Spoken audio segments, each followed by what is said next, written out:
Merry Christmas. Today is our annual 12 Days of Christmas live. I've been really excited about waiting for this one because we have so much to do today. We have to paint our adorable little chickadee washboard, of course. We're going to paint that. But we also have so many people to thank today. So I'm going to start with that. I did put a post up on Facebook and on Instagram today about those that have supported this channel and these lives for the last 5 years. That's crazy that it's been 5 years. So I wanted to touch on that right now. First of all, I wanted to say thank you to my members on my YouTube channel, my membership group, my paid membership group. They are an awesome group of people. They are so supportive about this channel and of me and everything that we do. And so I want to let them know how much they are appreciated. So to all of the members of both my video tier and the Tracy Morrow Create with Tracy live group, thank you so much for everything that you do to support this channel.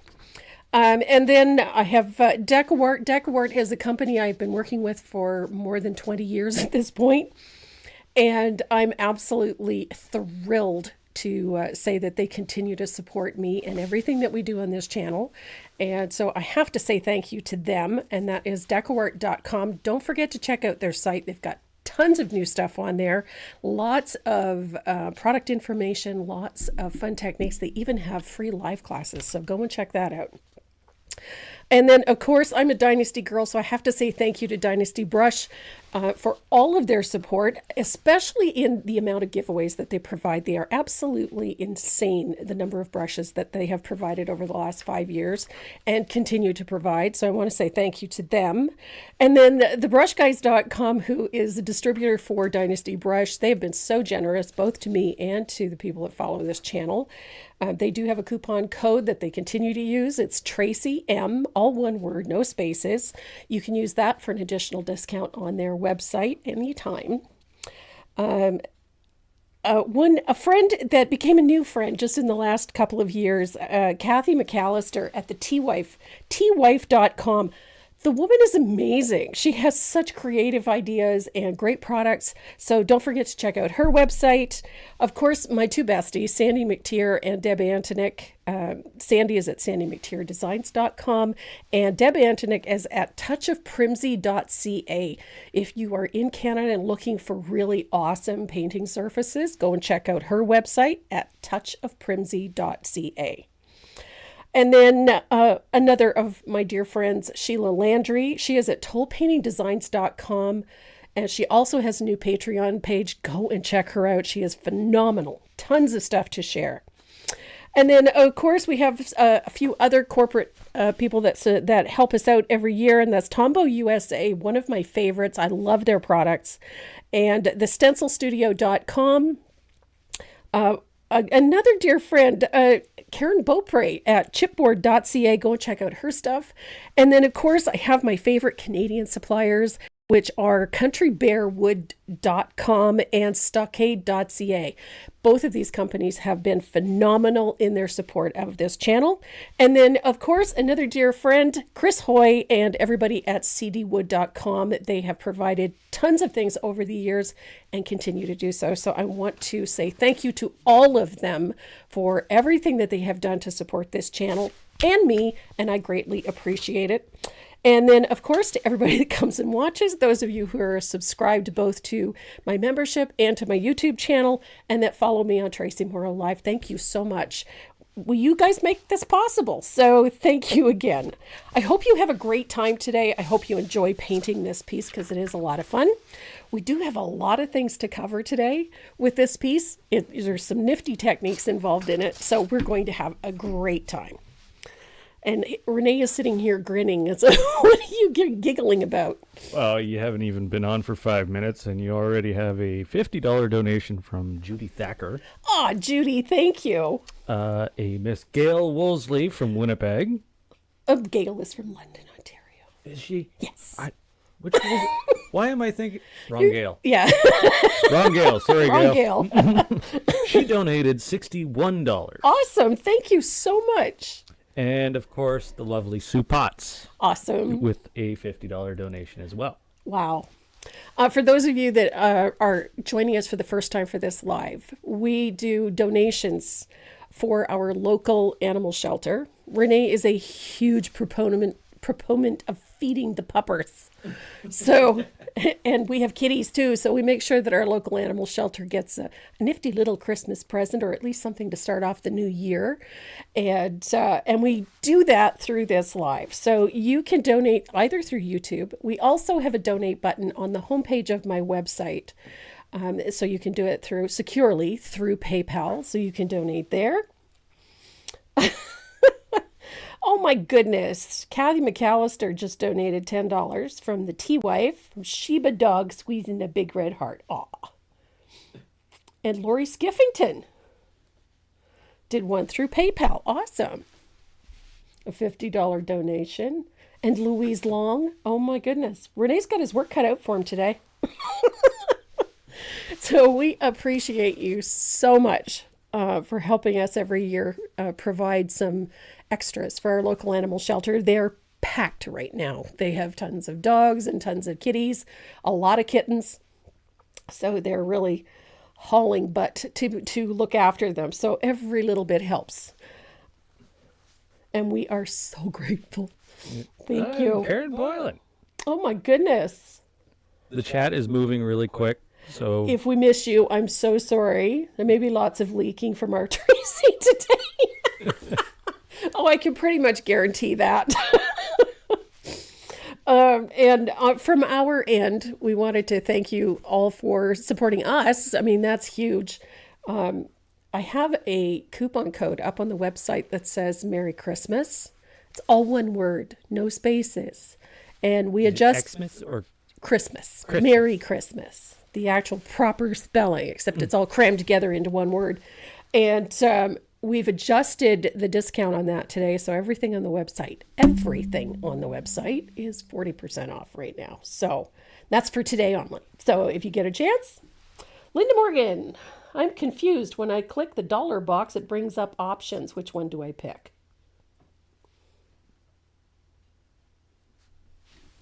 No, I can't see it from here. We can't see it, so I have no idea. I don't know what it looks like. Yep. And Donna Pulse. Awesome. Donna and Rich. YouTube.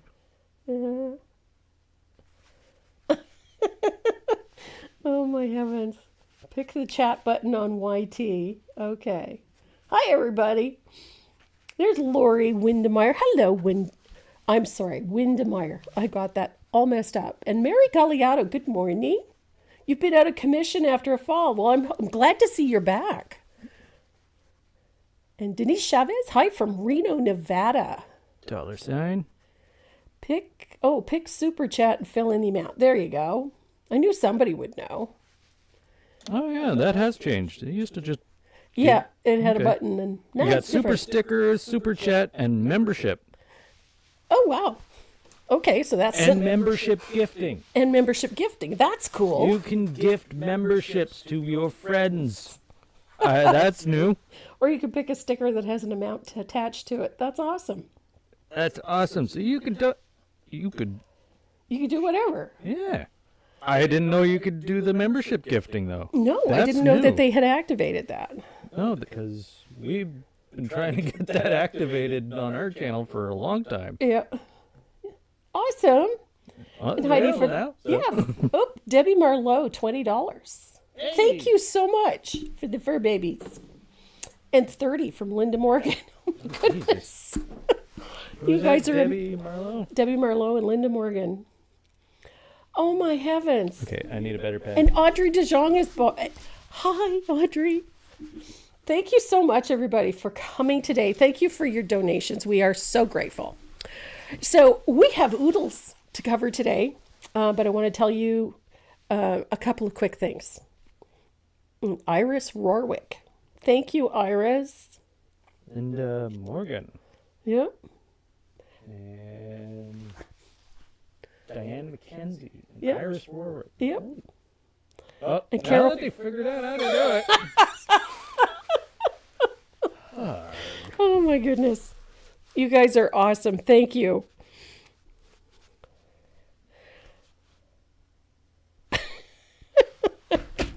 Oh, it's going to be a day. Kathy Rain. Wow. Carol Mays. Good heavens. You guys I'm are already phenomenal. not supposed to say people's names. Carol Mays. Now, I'm going to tell you something. We have 2 wheels set up today. On one wheel, everybody who has made a donation to our Puppers Fund, all of your names will go on a wheel.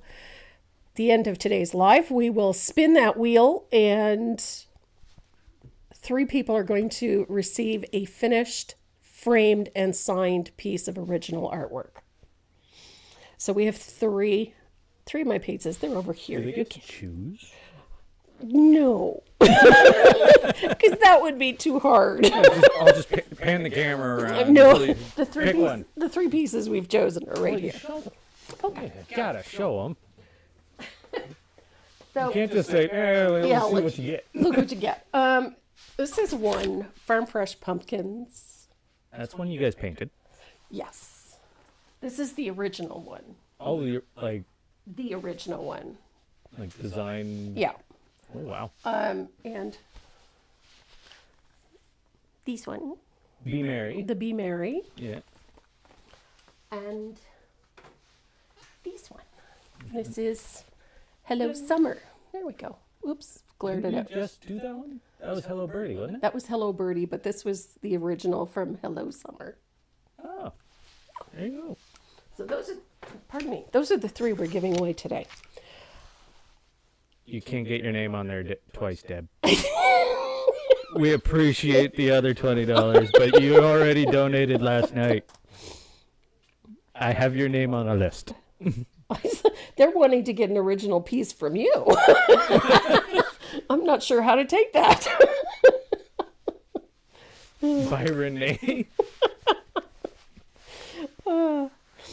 And okay, so we'll that send takes you a stick care. figure. Yeah, he will send you a stick figure. That takes care of the donation wheel. Then the other wheel, the live, we have 12 giveaways. And I got to tell you, there's so much stuff. I'm not sure that the boxes we ordered are going to be able to hold it all. They're literally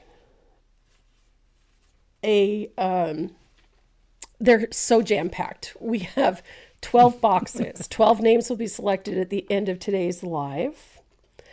The 12 boxes contain decor products, dynasty brushes, there's stamps, there's stencils, there's wood surfaces from a variety of wood providers, there's patterns, there's kits, there's so much stuff in them, it's just ridiculous. So it's nuts. It's nuts, but there's 12 amazing giveaways. We have the new colors from Decor in there. We have some of the new stained glass paints, or the stained glass paints. We have I don't know, I can't even tell you. There's stuff from Prima, there's stuff from the T-Wife, there's stuff from it's mind-boggling. There's stencils, stamps, plus there's some other goodies from both Renee and I as well. So there's lots. There's lots. I couldn't even guess how much each of those boxes is worth. So it's crazy. Gail Jensen. Oh my. I know there's some more in there. Oh my heavens. You know what, Debbie, it's not just me, it's the companies that have been so supportive over the last 5 years of this channel. So we have very generous goodie boxes to give away. So hence, now why we call it the 12 days. So there's 12 boxes of goodies. Right now they're in 5 boxes in there. There's so much stuff. You can't even get into the storeroom. Renee tried this morning. I was trying to get a can of tuna. All he wanted was a can of tuna off the storage shelf, but he couldn't get in there. So I reached. you managed, but yeah. So all I would ask, you might notice that on the Facebook page and in the goodie box, you'll have a list of all of the companies that are provided. So you can show them a little gratitude, a little thank you, just by sending them off a quick email. I know that they would appreciate it. So would I. So, all right. I think we have all of our ducks in rows. Not that I have ducks in rows, but you know. So we're going to get started on our little vintage washboard. I really love this piece. I just think it's so cute. My friend Deb Antonick told her I wanted a washboard and she designed one for me. I love it. I think it's a great little surface and it has so many other possibilities. So if you guys are ready to get started on vintage holiday, so am I. Yay! Look how fun this is. I just think this is such a cute little surface. It works really nicely. And it's one of those pieces that you can tuck into a corner. There's so many. So this is what we're going to be doing today. And we have a number of techniques to show you for this one. So we have the frame. We're going to do each of these pieces separately. So this one is what we're going to start with. And then while this one is drying, we'll work on the background for that. So this is just the frame. What I've done is I've glued that little cross beam that comes with it. Let me show you. Onto the top. And I've base coated everything in one coat of lamp black. And when it was dry, I gave it a light sanding. Now, the first thing we're going to do is this. This is one of the most reliable crackle mediums ever made. And it works so well. It works on the same concept as the hide glue method. It's just by putting down something that sticks but is incompatible with what you put over it is what creates the crackle. And weatherwood is my favorite, but for some reason, so many people have such a hard time with this. But I'm going to show you a really easy technique for using this product. So I'm going to put about a quarter size puddle of weathered wood on my palette. And we're going to use a dry brush. And that part is important. It has to be a dry brush. Where are my brushes? There they are. What? Denise Chavez. Denise Chavez with $10. Nice. Oh, I love old washboards. So I'm going to use a dry brush. And in this case, I'm using my old fugly brush. And you're going to pick up a little bit. And we're only going to put this in certain places. So a little bit here in this corner. And you're going to brush it very lightly until it just sort of drifts. You see how I've got a little bit of, it sort of drifts out. It's not solid. So we're going to put a little bit there. A little bit on this cross beam. And again, be fairly generous with it. Just sort of flick the brush so that it runs out. It's not perfect. Like that. We're just going to put this in patches. Like that. Be a little generous. It should be fairly thick in places. And then let it run out. I'm going to put a little bit at the bottom, like that. So this is what you end up with. Oh, Carol's got an African gray parrot. I love those.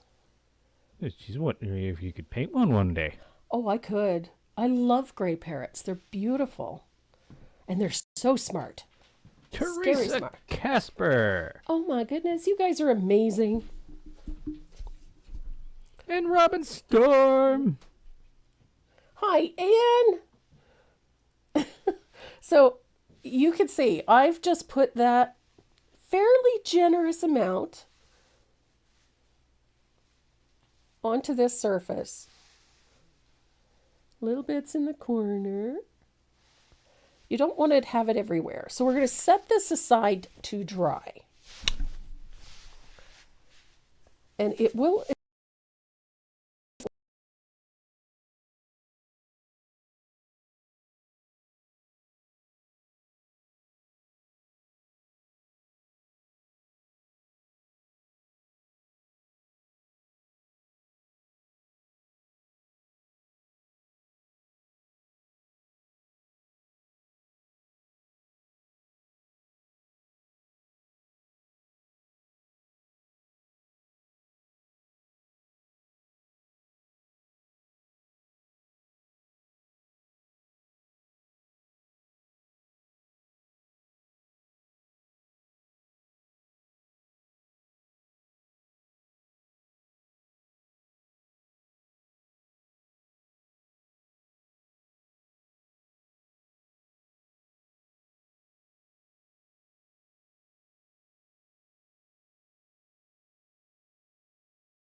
Maybe mute and unmute.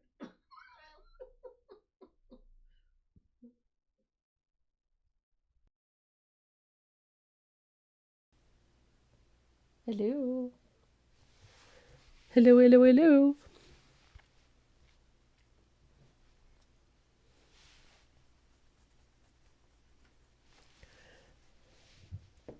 I can't hear. No sound. Oh, we're back. Yes. Okay. We're back. Oh, your ears are working again. Good, Lucy. Glad to hear it. Okay. I don't know what. We have no idea what happened there, but yes. Awesome sauce. So, we just received a PayPal donation from Joyce Gutierrez.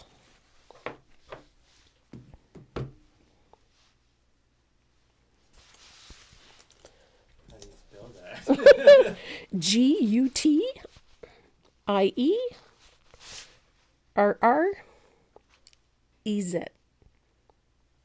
Okay. On the list. Awesome. I put her under naughty. Oh, Karen Marburg says we still don't have sound on YouTube. What? Nope. Okay. Had to switch to Facebook. Okay. Well, we all have sound now. Crackling sound happened before you lost sound. Dunno. Nothing has changed. Nope. So I'm going to use, I really love this stencil. I just think that this stencil is really pretty. So I'm going to line it up so that it almost fills that little space. Well, I want it to fill that space inside that little slot at the top. And I have a stencil brush. And we're going to use a very little bit of cobblestone. I love this gray. It's very nice. Now, I want my brush to be almost dry. So I'm going to swirl it And then blot on paper towel. And I usually start out here on the surface of the stencil before I... Ooh, I still have way too much paint in there. There we go. That's better. So I'm going to apply color like so. You only really have to worry about the inside of that little space. But if it goes out over the rest of it, it's okay. And JC Mann, Val Mann, just made a donation through PayPal. This stencil is called Brocade. And I'm going to use it like so in here. Now, I like to tape mine in place just to prevent it from... no sound on Facebook. Okay. Just to prevent it from shifting while you're doing this. So, circular fashion. And change directions frequently. It does not need to be opaque. In fact, it's better if it's not. Directions frequently. Okay, so we want it to be fairly soft.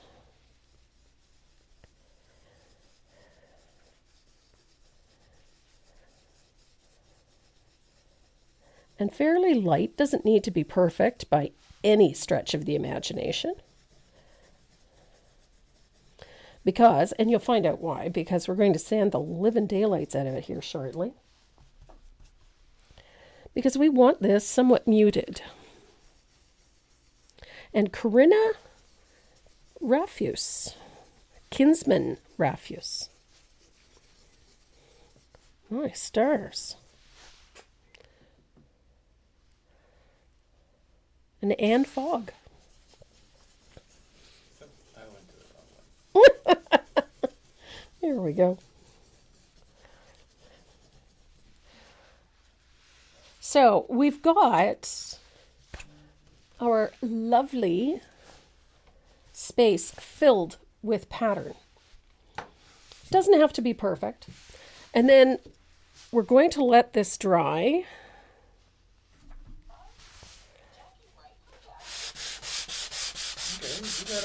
Yep. Yeah. And we're going to give this a light sanding.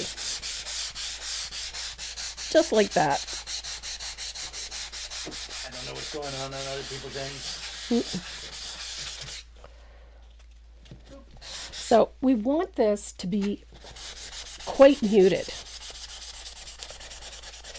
So I am aggressively sanding this like that. There we go. And then I'm going to use cloth to wipe off the dust. Oh my god. Cheryl D'Agostino. And of course the lovely Jessica Kilran. Thank you, Jess. So I've worn that down quite significantly. It was a little too. That's the word. So I'm going to take a little bit of lamp black. This usually scares people when I do this. So I'm going to rinse out my fugly brush and I'm going to pick up a little bit of water and I'm going to heavily thin some lamp black. And then I'm going to do this. We're just going to put a wash of heavily thinned lamp black over top of everything so that it knocks it back into the background. So there's very subtle pattern back there. We don't want it to be the feature, but we want it to support the painted piece. So, nice light wash. I know, it's kind of scary when you do it this way. Elfie's wondering where to donate. Elkie, if you go to the front page of my website and scroll down to the live page, there's a donate button where you can donate securely through PayPal.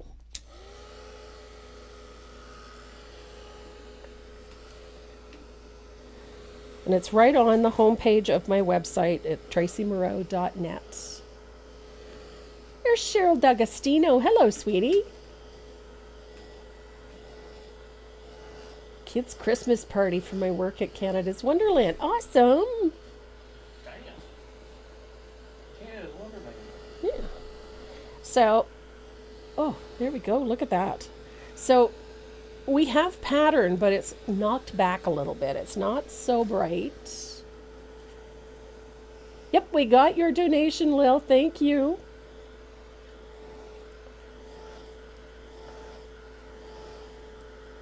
Oh, she's making kolaches. Food.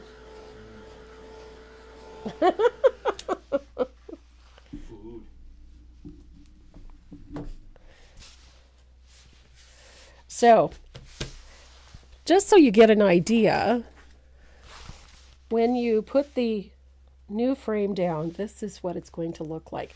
It's subtle. It's not a screaming in your face pattern. So you could literally use whatever you have on hand. It doesn't have to be exactly what I used. It can be virtually anything. If you want checks back there, knock yourself out. Polka dots, go for it. Whatever you like can go back there, because it is not going to be this real heavy duty design element that comes screaming out at you. It's something very subtle, and it's just there to support the background. That's it. So how fun is that? So now that we have that done, it is time to place our line drawings. Now, I always cut mine out. It's a thing. For me, it's a thing. I like to be able to position things accurately. So I cut mine out and then I tape it into place like so. So it doesn't shift. So now I have that in place. And I'm going to use some white graphite. This might work, although I could probably see through it. It'll work. Now this little chickadee, this is not a really heavily detailed line drawing, so it's a fairly simple one to trace.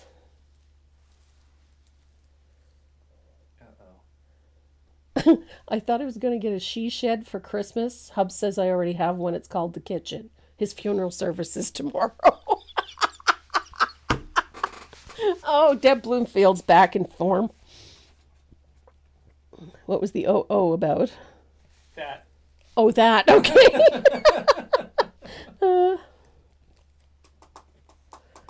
So I'm just going to lightly trace all of these leaves. Sandy Tayo, Thomas Merrill. Oh my goodness, a whole bunch of donations have slid in here. There's another one. Get that list from you closer to the end. Yeah. End of the screen. Yep. Donations from Patricia Berg and Sandy Tayo, Thomas Merriman and Deborah Carlton. Thank you so much. Helps feed our puppers. Not our puppers, but the puppers. Our puppers is more than well fed. Thank you very much. 80-pound Belgian Malinois. Yeah.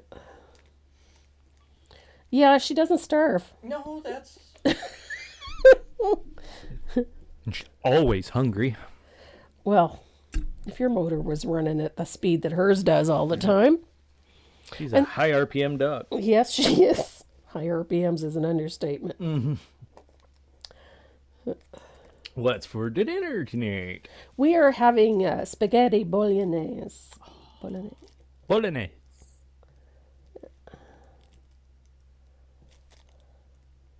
Super on my puppers is spoiled rotten. Aren't they all? If they're not, they should be. It's the big browns. It's the big browns. They get you every time. Maze knows how to work them, too. All she's got to do is just tilt her head a certain way and look at Dad.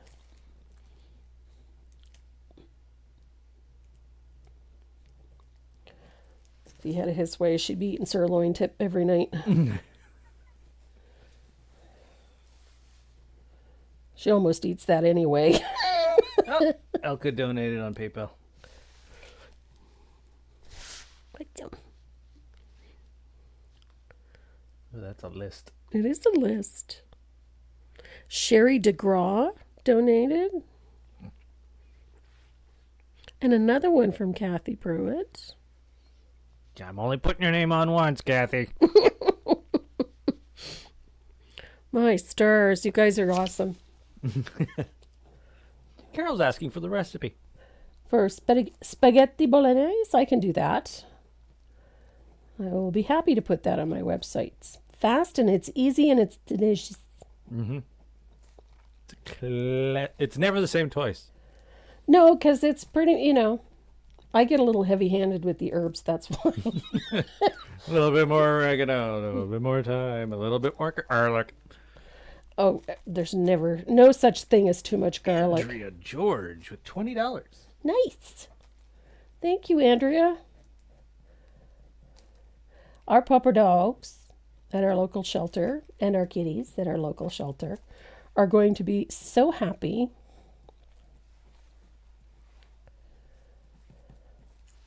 So I've got all the leaves traced and I've got the little bird traced. I'm going to show you a trick I use. I know a lot of you have already seen me do this. Ooh. My granddaughter got a puppy. Yay. This is Judy Thacker, by the way. Okay. Half German Shepherd. Uh-huh. Half Belgian Mal. Okay.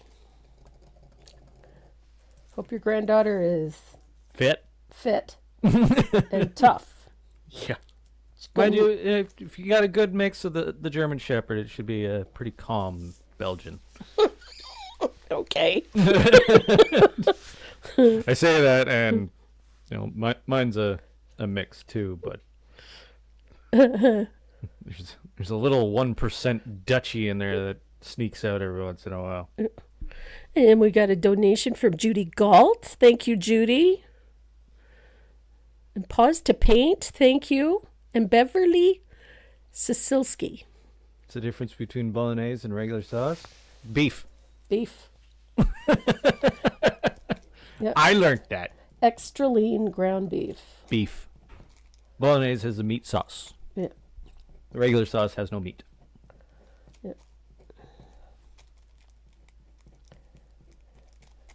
Okay, so we got our little chickadee trace, but whenever it comes to tracing anything that is perfectly round, I need this stencil with all the circles. This is called a shape maker. They're awesome. I like using a stencil because it helps keep the round things round. You just find the circle that works, that fits the circle you're tracing,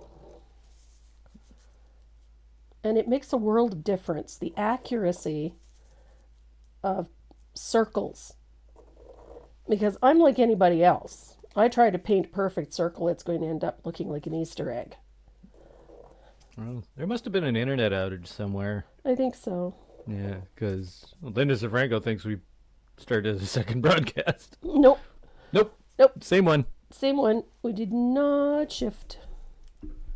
So that little circle maker, and they're available. You can get them at office supply stores.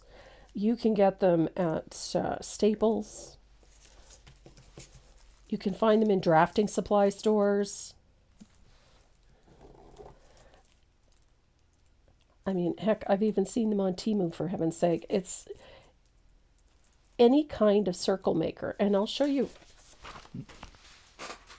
some of my favorites. This is a Staedtler one. It's got a really nice little variety of circles that you can use. These are great. This one has ovals. Very handy. There's the circle maker. And a ruler. And a ruler. These are really, really great to have. never a bad idea to have one for squares either. And then there's this one here that has a variety of ovals. Plus it has, some nice corners, some nice curves, things like that. These are very, very handy to have. And they're relatively inexpensive. And like I said, you can get them almost anywhere. Most drafting supply stores or office supply stores will have them. So, and they don't have to cost the earth. So I have. Oh, I'm thinking maybe I should have used Not so, Renee. A female German Shepherd was high-speed turbo gear until she was 5. Yeah, but not Belgian Malinois turbo. They're turbo. Yeah, They're much. they're much. That's an understatement. Maze is much. She's a lot. She's a lot. Yeah. She had a what did I call it the other day? A case of the post poop zoomies. Post poop zoomies. Yep. I think every dog has those. But I don't know. I've never seen a poodle do what she does. yeah, it's true. She made a lap around the house at Mach 5. She came back. She did. She was wondering why you couldn't keep up. She came to check on me is what she did. You okay? Do you need to poop? If you poop, you'll feel so much better. Yeah. And you can run faster. Apparently. She was rocket propelled yesterday. So I'm going to trace the lettering on, like so. I treat it the same way I treat the line drawing.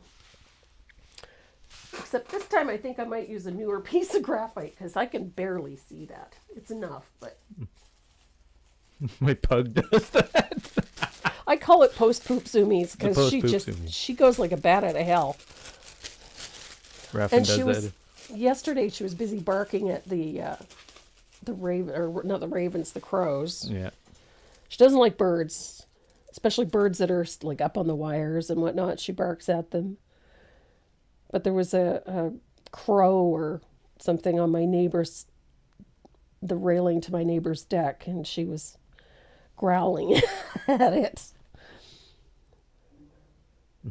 Yep, serious case of the zoomies yesterday.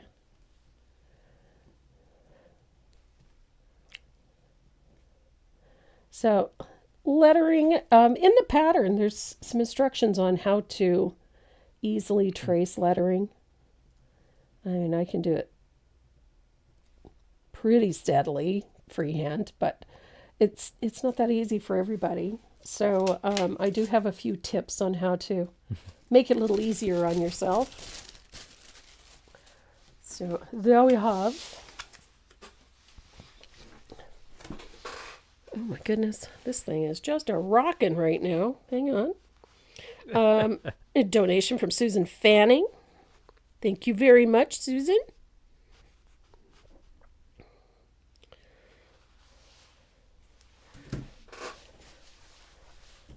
Awesome. So, we have everything traced and transferred. I'll put my pen back in my dish so I don't lose it. So now that we've got that traced, I want to have a look at our frame. Ooh, it's almost there. I could probably force this a little bit. You can force crackle medium a little.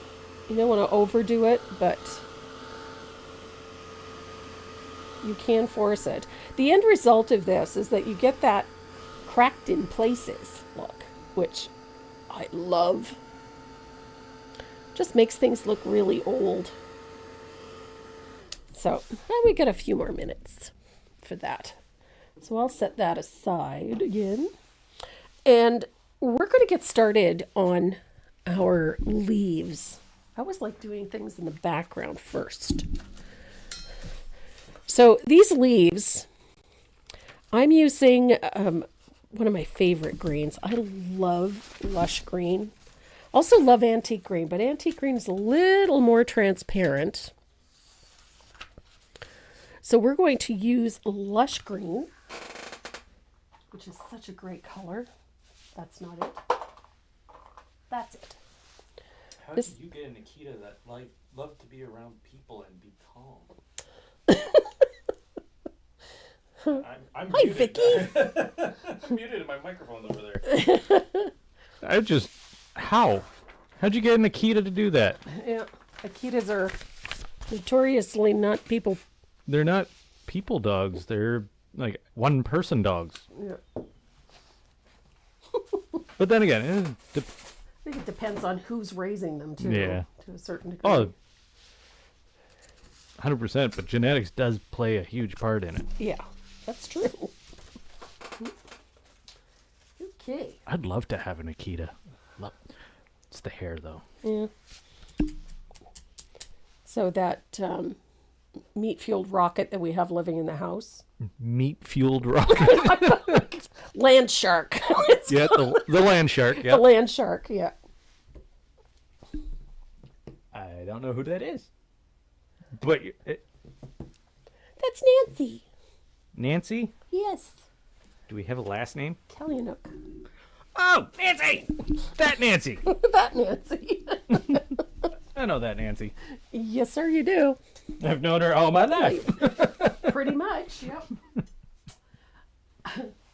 So I'm going to base coat the leaves with one coat. I am going to butcher how to spell that name. Kellyanuk. Just put K. 'Cause at this moment in time, I don't think I could swing it.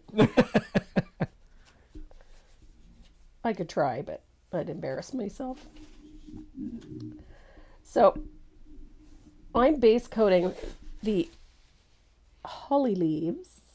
Oh, Nancy was nice enough to put it in there. Oh, good. I was close. I didn't know there was a Y. Then you weren't close. It was close. I had the IUK Yeah. down, but didn't know there was a Y there. A Chihuahua Beagle mix. Oh my goodness. I bet that would be cute I as have could be. questions. Yeah. Not really something that's appropriate for this channel, but No. I have questions too. What? Oh, my eye. You okay? Come on, participate with the other one. There. I can't wait for my eyes to be teammates again.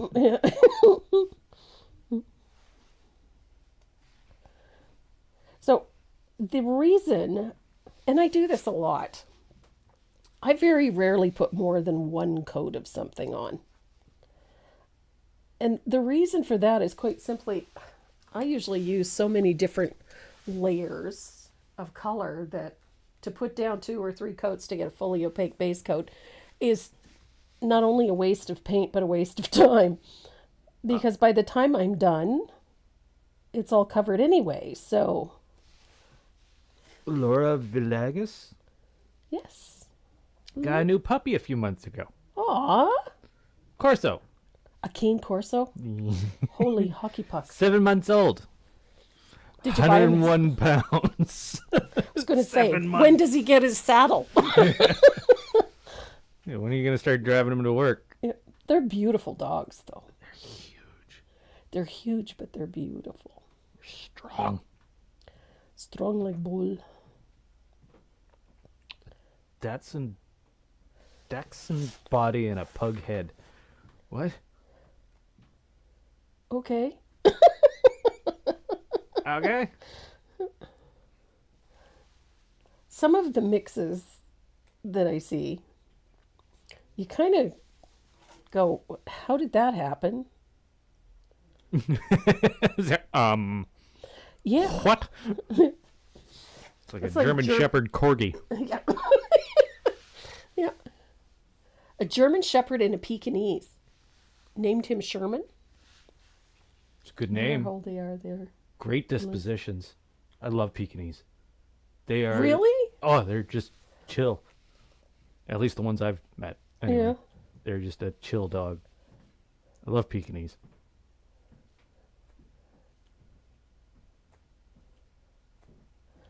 No, I liked border collies. I always have. Sherman. That's a good name. Sherman. Sherman Deep Otter.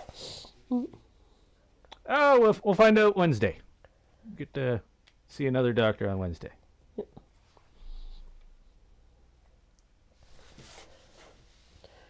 It'll be interesting. Hope we figure out what's going on with his eyeballs. They're supposed to be team players, and he's got one that just decided that nope, Doesn't want to play. nope, at least not on the same team. Yeah. Well, they're still on the same team. He's just going a different direction every once in a while. Yeah.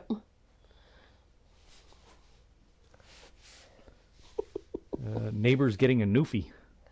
Whew, that's a lot of Speak maintenance. much. That's a lot of maintenance. It's a lot of maintenance, but they're lovely dogs. Mine is a Shih Tzu Springer Spaniel. It's a good mix. Designer dog and designer dog. Yep. One of our neighbors has. Is it Springer that he's got, or is it a King Charles? I think it's a Springer, isn't it? What, next door? Yeah, up the road there. Isn't it a Springer he's got? One of the neighbors has got a Springer. Oh, you're the hunting dog? Yeah. No, that's the German short-haired pointer. Oh, okay, that's what it is. Yeah. I thought it was a Springer's. Springers are like spaniels. Yeah, I know.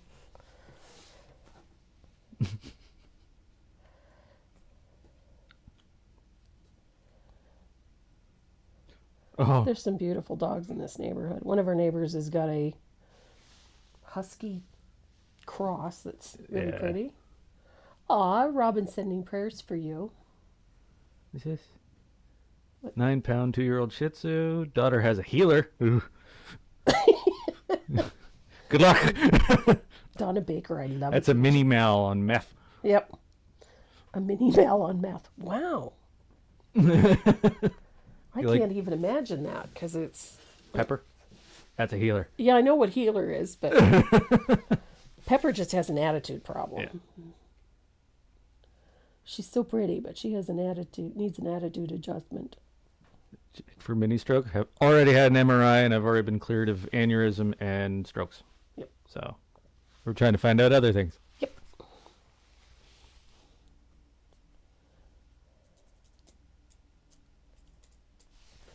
Noofy. So almost done with this base coat. I gotta go pee. So I'm going to paint in our stem here. There is one in there. It's just a short thing because you can hardly see it. Little one. Like so. Ta-da! So yes, it looks messy and that's okay. But Diana, I love this surface too. Yes, so we've managed to, eliminate the scariest of the potential issues. So now we just have to wait and see. So he'll see the specialist on Wednesday and then he will have some answers, hopefully. So we're going to use plantation pine. You can use black green. You can use, what's the other color I've been using lately? This one I'm kind of obsessed with lately. This one is black forest green. I've really come to love the richness of this color. 12 dogs, 21 cats, and a pig. Good heavens. She must have the property to do that. Because you need that. And aminals need to have a good space to do their thing. Yeah, I seem to have misplaced my... There it is. Marlene Daly. I got to catch up on a couple of donations here. Patricia Jones, thank you so much. And Marlene Daly. Thank you. It's so awesome. We appreciate your support so much. The Puppers Fund. Renee and I will be going shopping in January. Do the live. We like to do, 10 acres, perfect. We like to do a day where we we go and do all of the shopping for the local shelter. We take your donations, and fortunately, we have some nice support from some of the local retailers as well. So they make sure that they give us the best possible deal on supplies.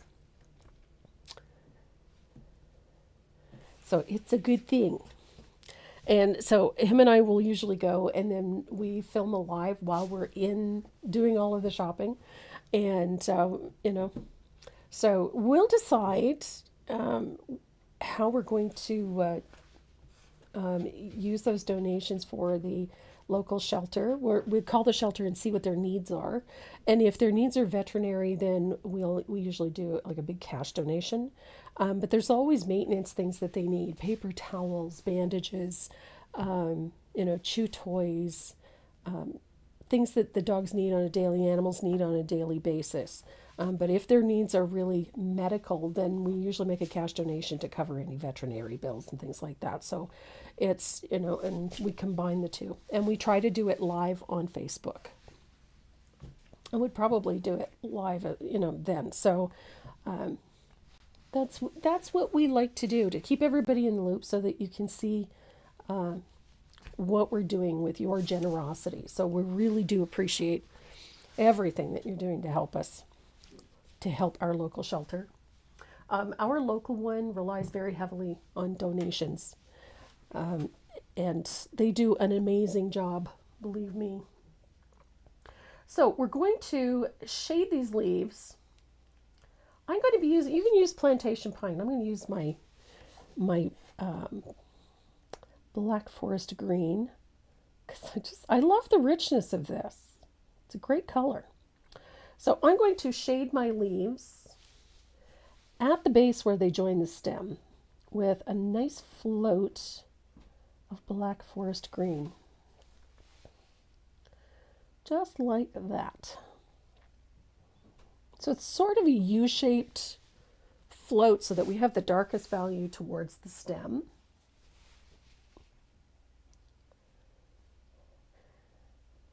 Just like that. And then we've got a leaf tucked under here. So I'm going to, this one is back and underneath everything. So I'm going to put a float of that in there.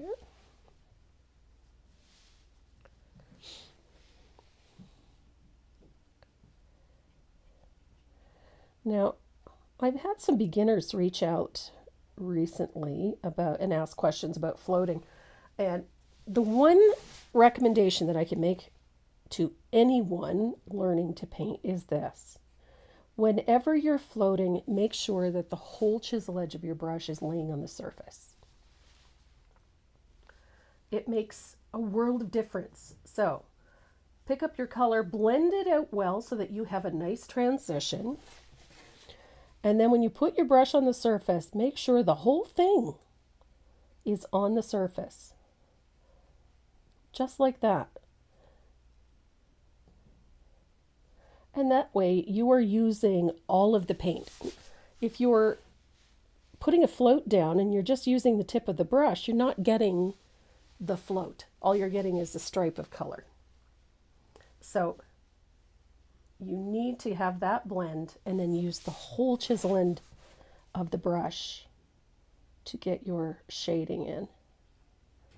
And as scary as it is, you're going to see a marked improvement in your floating when you do that.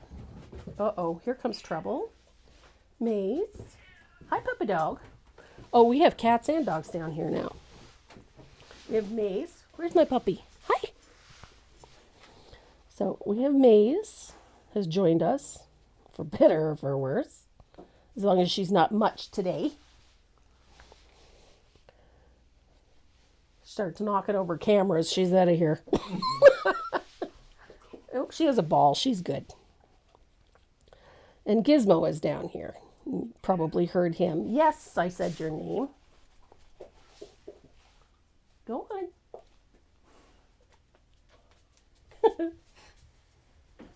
Yeah, there's nothing over here. Nothing for you here. So we've got our first shading in. Judy says, hi, mates. So does Deb Daniker and Linnell.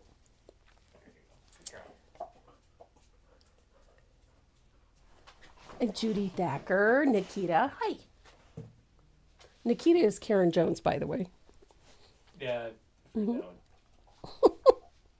So once we've got that initial shading in at the base of the leaf,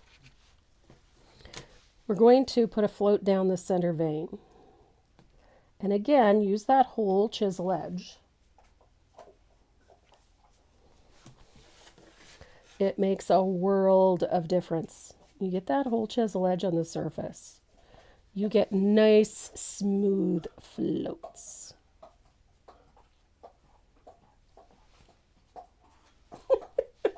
You're chomping away on that ball. Okay, I gotta get some names here.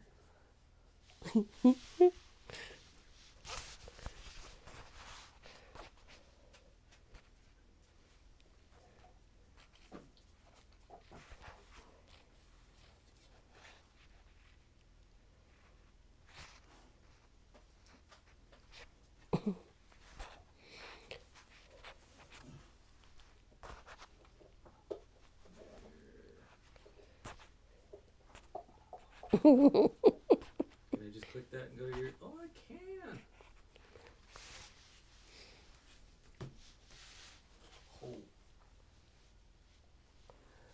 Oh. So I'm using that float to put in that center vein. I'm gonna grab this list. There we go. Oh, my stars and garters. Renee's trying to make sure that we don't miss anybody on that wheel when it comes down to prize time.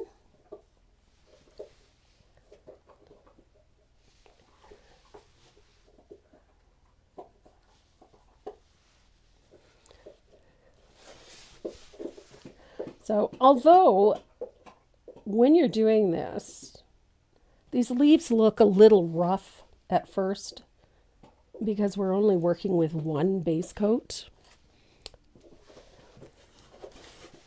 Jeez. Okay. Little packed, is it?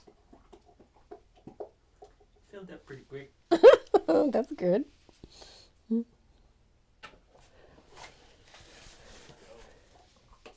So look at that. So we've got that first shading in. We've established all the center veins. And it does look a little rough in the beginning, and that's okay. A Weimaraner. Oh, they're beautiful dogs. Hey.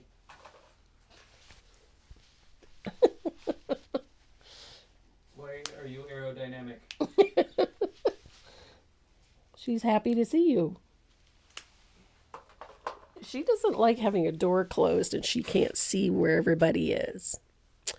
And we had a donation from Lorraine Thurer and Sharon Wagner. Thank you, ladies.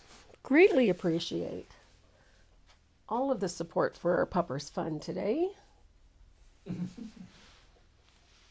We have a granddogger.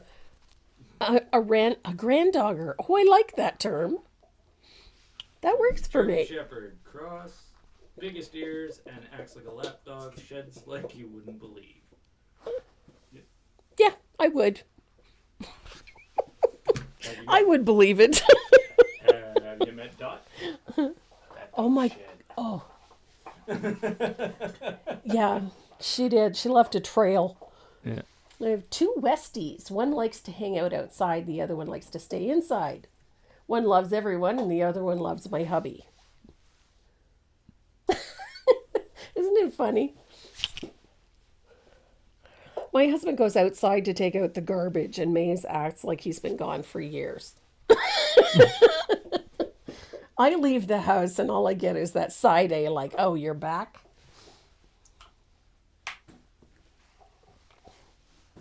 So we're going to add a highlight to this leaf.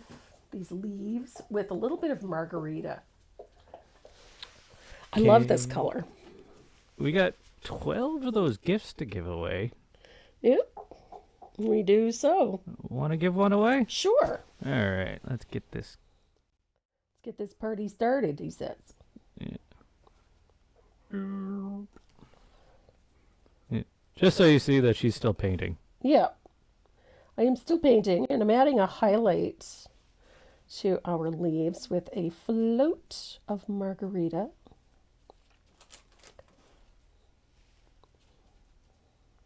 Okay. What's up?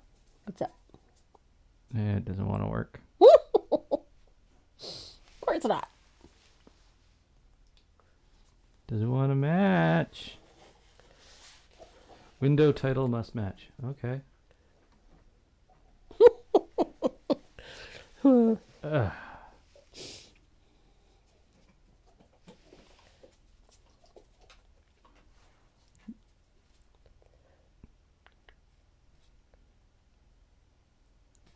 Why are we being like this today? I don't know. I tried to find Canva yesterday, Oh, yeah? and it was not even on the internet. No, I think it's its own separate program now. No, they had an internet outage. Oh. All of their servers went offline. And apparently they weren't the only ones. There was a whole bunch of them. I guess Zoom did the same thing. Oh, yeah? Zoom went down for a while. Oh, browser source, no. Window capture? Question mark? Window capture. Yes, let's do that. There we go. Add a new source. I said... So while he's sorting that mess out, let's talk about this highlight. So I'm using... They can't see it. Oh. Give me I'm one second. painting away and nobody can see what I'm doing. Why?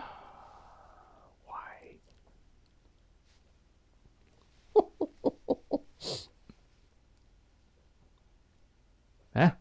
Oh. And click. Nope. Okay. It doesn't want to work today. Okay. I will find a workaround. I will...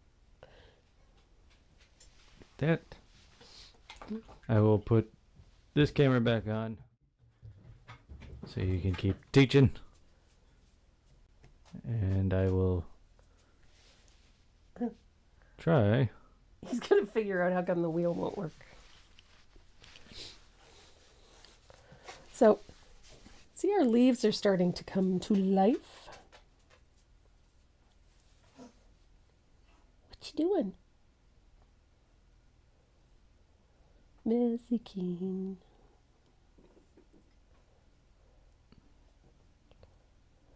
Okay, I've never done a browser source before, so. Give me 1 second. Okay.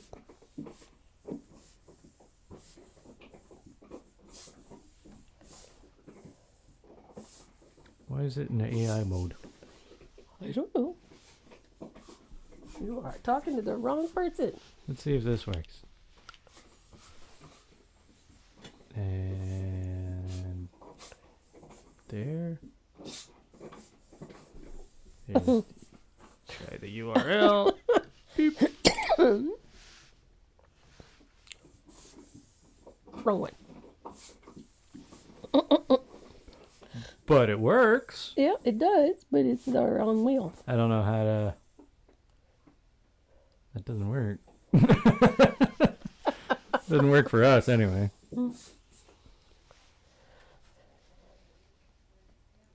We'll get there. We'll get it. Yep. So I'm just continuing to add floats of thinned margarita to the leaves. I wonder if it's because it's minimized. That could be. Who knows? So, I'm just continuing to add floats of thinned margarita to the leaves. I wonder if it's because it's minimized. Oh, it could be. Who knows? So, let's see. I'm just continuing to add floats of thinned margarita to the leaves. So, I'm just continuing to add floats of thinned margarita to the leaves.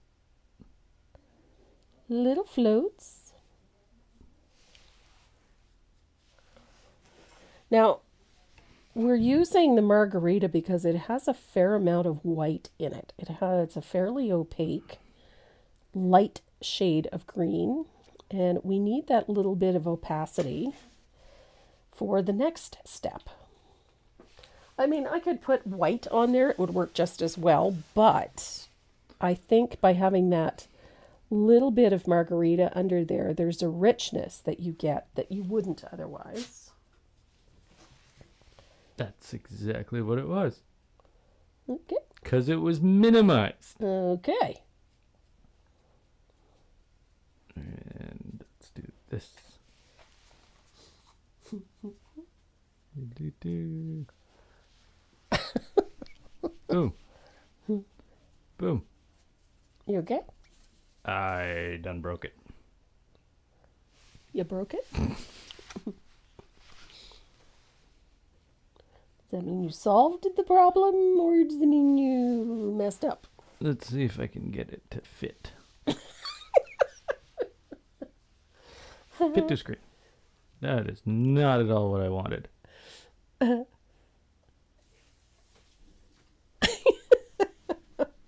Renee's praying that, oh yeah. Vicky Osmus is hoping that your doctor's visit goes well. Keep us informed. You are such a treasure. I'm something. Yep, he is. We haven't figured out what yet, but he is definitely something. And why is that getting cut off? Normally, you can use water or glaze. It all depends on what you're used to, quite honestly.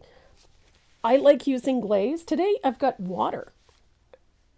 I go back and forth between the two. I just didn't open my bottle of glaze this morning. Ready to give away a gift? I am. Okay, If you're ready to make it spin. I think I am. 'Cause Okay. I got it to come up and do the thing. Okay, so remember, we have 12 of these gift boxes to give away.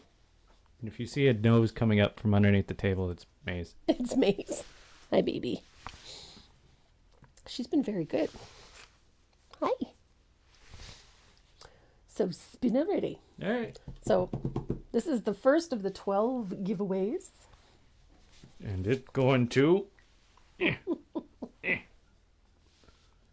At the end of the stream, there's going to be one with all the donators. Yes. Paula Maldonado. Yay! Why? As much as I love those pens, they suck. So if your name comes up on the wheel, make sure that you hop over to the website and click on the little speech bubble in the lower right-hand corner of the screen and send us your shipping information so that we can get your goodies out to you. There we go. And anything that we don't have an address for, unfortunately, if it's not claimed within 2 weeks. Want to do another one? Sure. Okay. Renee just likes pushing the buttons. It's in my genetics. I know. Wanda Zipper Nunez. Cool.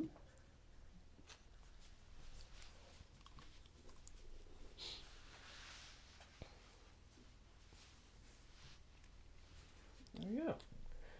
We just have another donation from George New.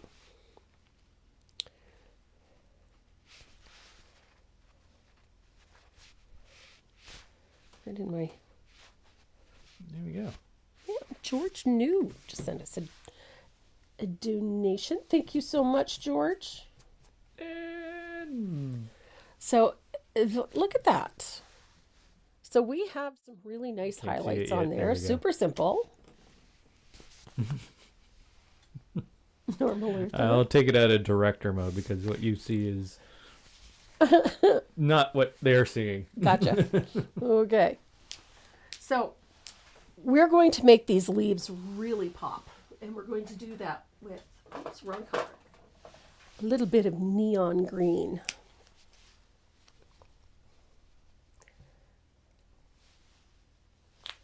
doesn't want to come out of the bottle.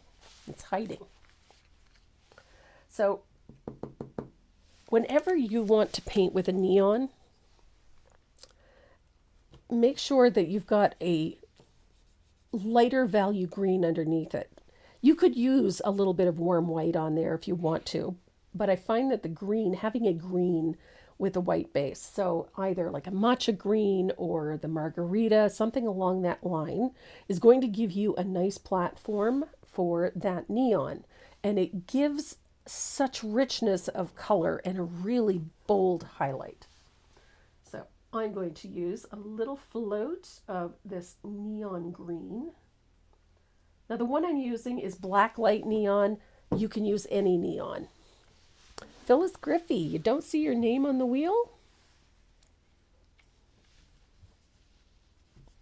Because Phyllis Griffey is on the other wheel. You're on the other wheel. So, go right over top of that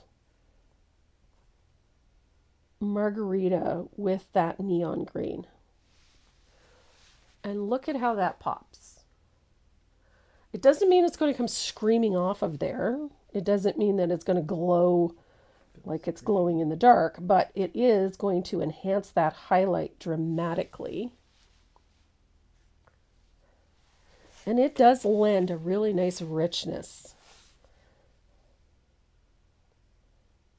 And again, important, make sure that whole brush is on the surface.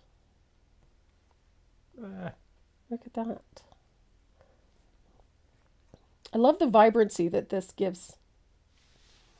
It makes those leaves stand out. I'm double checking here. She should be on both those wheels. Mm-hmm.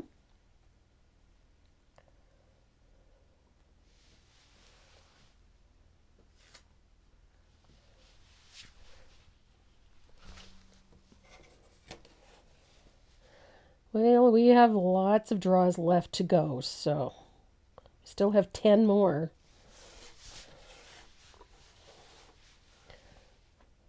So look at that. I love that this neon does this. It gives such a bold look to these leaves.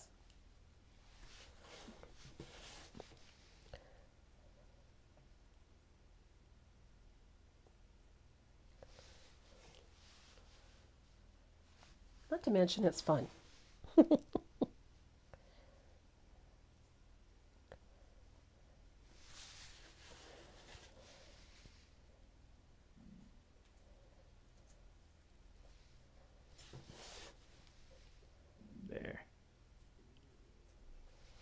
There we are. Look at that. I love this color. Yep, she's on there. Yep.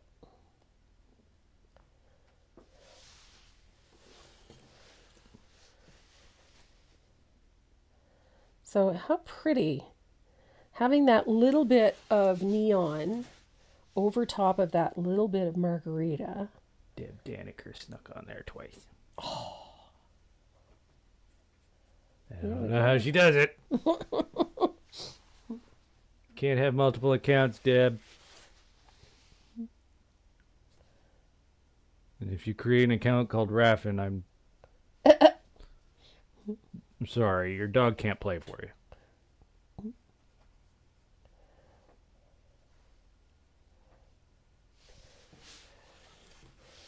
So now that little bit of neon, look what it does for those leaves. It just makes everything shimmer. It gives it a really nice, rich look. There we go. Now, one of the things that I like doing after I've done this highlighting is to take my shading color. I'm going to blend it. And then I'm going to come back in and deepen some of that shading, just a little. And usually I pay more attention to that center vein because we really want some nice clean definition there. And this is why I rarely worry about doing more than one base coat, because I usually have 3 or 4 colors going in there. Oh my goodness, Judy's original membership one won't let her chat. What? That's crazy. YouTube's been doing weird stuff. They're Too many updates. everybody's updating and Yeah. So, and this is when I go in with a little of that black forest green or the plantation pine or the black green. And that's where I put in my shading on those stems, just so that you've got a nice little dark bit at the bottom. So look at that. Nice, very sharp holly. So now that we've got the leaves almost finished, the T-Wife. We're going to come in and we're going to take care of these berries. So I'm going to show you a nifty little trick that I like using. Remember the shape maker that we used to put in that? Oh goodness. We used a shape maker to do all of the tracing. We're going to come back to that. And I'm going to position my shape maker, and I'm going to use a small stencil brush and a little bit of warm white.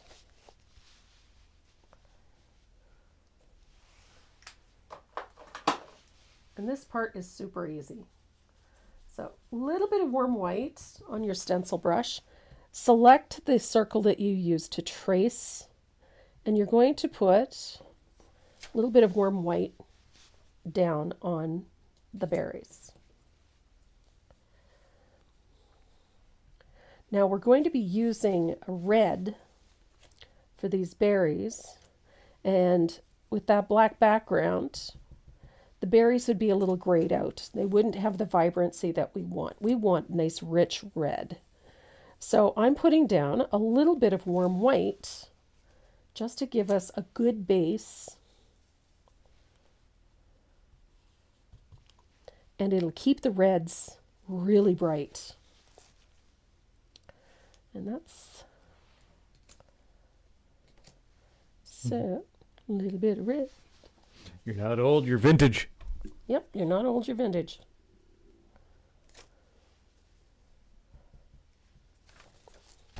So I want to dry these in between so that I don't smear them, because God forbid.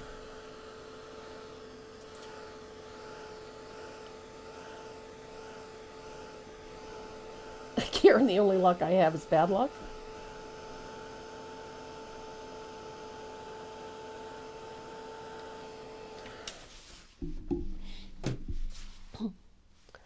So, Carol Mays. Kathy Rain? Yep. Ryan? Ryan.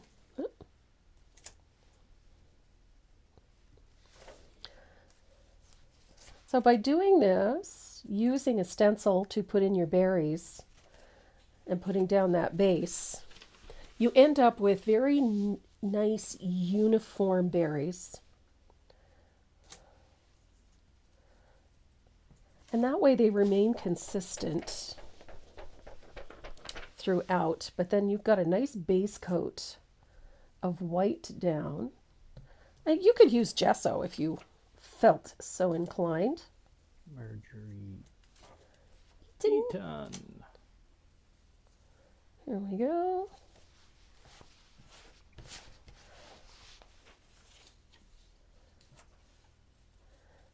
And I've got one more berry to do.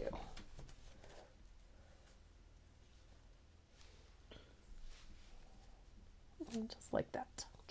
Denise. There we go.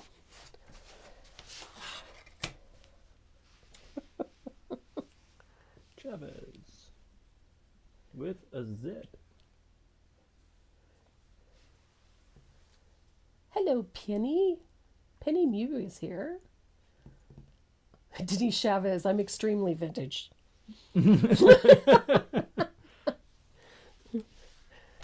If not for bad luck, no luck at all. I wish I'd been born rich instead of good looking. Don't we all? Heidi, hi. Glad to have you with us. What's this? Aw. You're so sweet, Heidi. Thank you. Hey. It's nice getting messages from Canada Customs. Oh, It's just letting me know that the package coming from Japan okay. has cleared customs. Okay.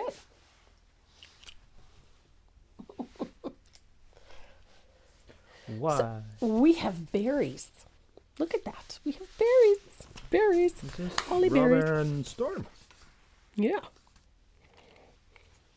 Gotta have her in that list. That's not Storm. That's Strom. Storm. That's a storm. Robin Storm. It does now. On her name. Robin Storm. Down on my list. Oh, on your list. Okay. So she didn't spell her name wrong. You did. Yeah. Okay.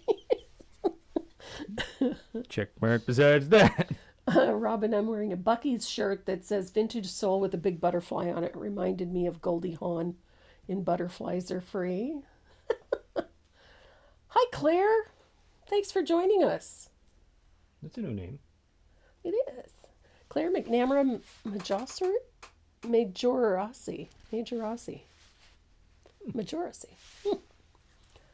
Hi, Lori. You're painting. Good for you. I'm glad. Marjorie Eaton just turned 72, and I'm grateful to be here. Yep, That's a good way of looking at it. it is a good way to be. So we've got white down. Now, our berries are going to be based with country red. Now, you could base those with a brush if you feel so inclined, but I do not. Joyce Gutierrez. Yeah. So I'm going to use the same stencil and dot that I used to put the white down. I'm going to use to do the red. Watch this. This one just fits. So I'm going to put one coat of red on these berries. Look at that, how bright they are. It makes a world of difference to have that little bit of white down. Then your berries stay nice and bright.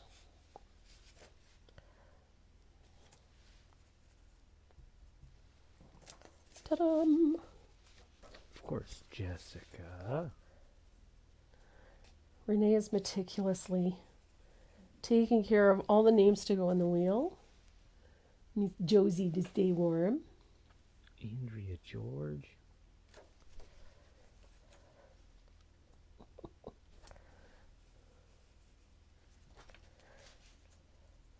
And I think you'll find you're going to have fewer issues with egg-shaped. You girls are not 75, quit lying.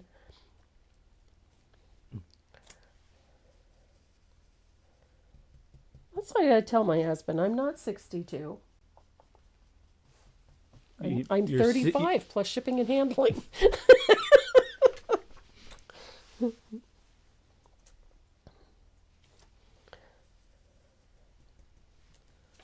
And you've seen the price of shipping and handling these days. Yeah. Especially when it comes from Japan. I can well imagine. Worth it. Worth it? Worth Okay. it. Another watch kit? What's that? Another watch kit? So watch for Dad. Ah, okay. Speaking of vintage. I meant the watch. Okay. Well, it applies either way. It is a vintage Seiko 2 made in Japan Nice. from 1973. Wowzers, Batman. And it has a moon face. His favorite. Yeah. So, Nice. 1973 is classified as vintage. Yep. I would have classified it as classic, but here we are. Thank you. Yeah, I'm not vintage, I'm classic. There we go. So you'll find these little tricks make such a big difference to how things turn out in the end, especially when it comes to accuracy and things like this, berries. It's important that they're accurate. If it doesn't look round, then it doesn't look right. So, and it's something we all struggle with. So if you can find a little tool that makes it easier for you to get a better end result, hallelujah. Hi, Papa Dog. Classic is much better.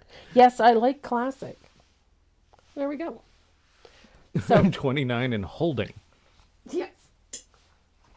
Your grandmother did that. Is there anything you can use to thin out paints when they get too thick? I've heard water may cause them to mold. Yes. Well, I shouldn't say that. Tap water may cause them to mold. You can use a little bit of distilled water and it works just fine.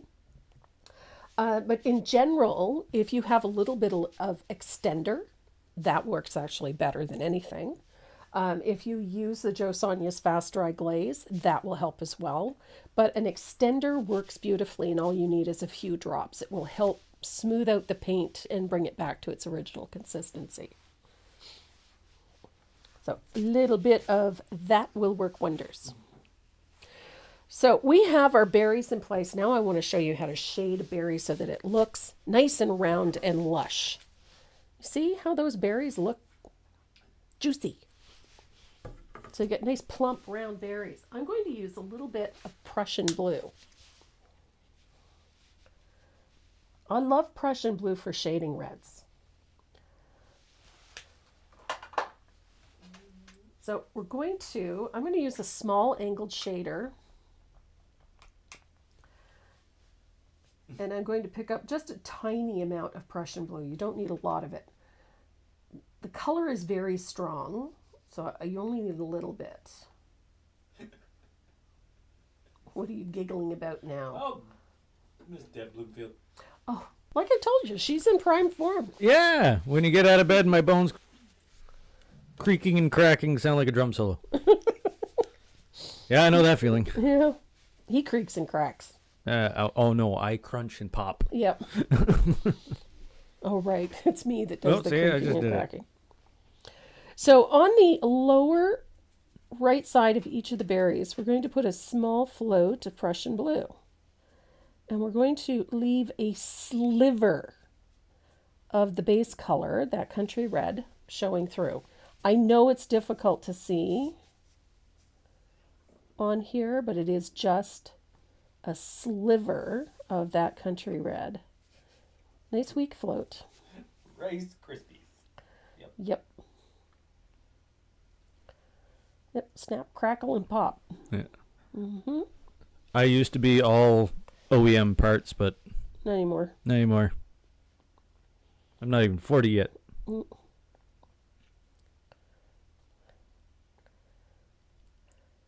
I'm missing parts.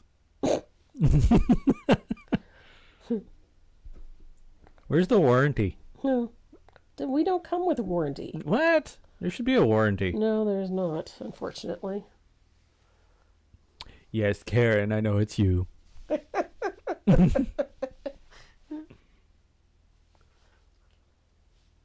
So that little shadow, I'm going to bring this up to the camera. I can't see the screen.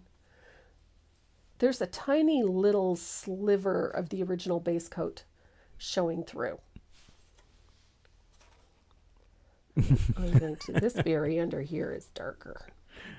Are you training the new dog to do security with you? No. I don't have the insurance coverage. Otherwise I would. It'd be fun.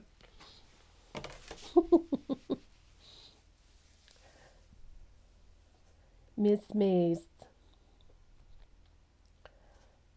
You like her just the way she is. Yeah. Yeah. Don't get me wrong, I love working dogs, but having them as a pet is better. Yeah. So I've got a nice little shadow on each of those. Can you move that? I can't see the screen, so I don't know if I'm on or off. Give me one. There, that's good enough. So you can see there's a tiny little sliver of the original base coat just peeking through. And I do mean tiny. It doesn't have to be big. That's going to help create that illusion that the berries are spherical as opposed to just round. So the next color we're going to use is this one, is tea berry. I love this color. A little bit of tea berry. And that's our highlight float. And we're going to do the same thing to the berries that we did to the leaves. We're going to use a slightly opaque color, and we're going to leave that little space again, just like that. On the other side. Having that little space for this color gives the illusion that the light is impacting a certain way so that you have a round or spherical surface. It is not a really strong float, doesn't have to be. But you're going to, again, leave just a sliver. It doesn't have to be wide, it's just a sliver of that original base coat.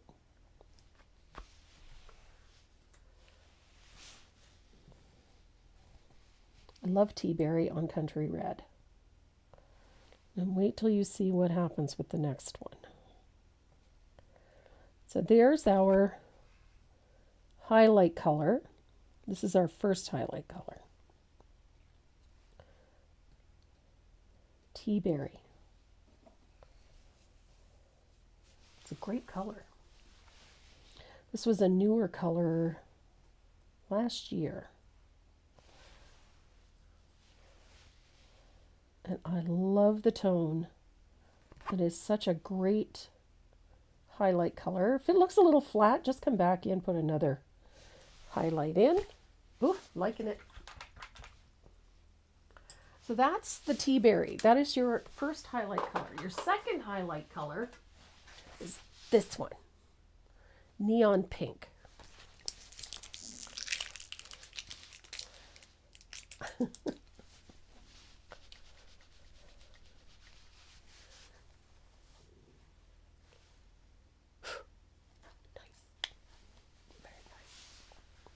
So a little bit of neon pink. I just think this color is awesome. And it's going to do the same thing to our berries that the green did for the holly leaves. So I'm going to go right over top of my berry. Now the neat thing is you can take this right out to the edge of your berry. Go right over that little sliver that you left. It is a little transparent, so it's going to be okay. But I love the vibrancy that this creates. It gives those berries such a richness. Maintains that highlight, but gives it such a nice pop. Look at that color. It makes those reds just vibrant. And the fun part is that you can come back in and do it again and again and again till you get a really, oops, what have we got there? Like a nice zingy pink. Beautiful berries. Hard to believe that there's a Malinois down here. I know, she's curled up on the floor here. She has her foot on her ball. Of course. So nobody takes it from her.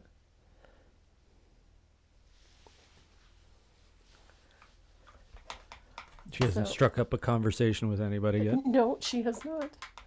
So look at those berries. So between that, using the stencil to keep those berries nice and round, the base coat, the shading, and then the first and second highlight, you get really nice, rich, juicy looking berries. So We have one more highlight to put on, and it's super simple. We're going to use a liner brush or a rigger. You can use either one. And a dot, just a dot of warm white to the upper left and right on the edge of that little highlight, that first highlight. And it's just a dot of warm white. And it keeps your berries looking so lush and so juicy.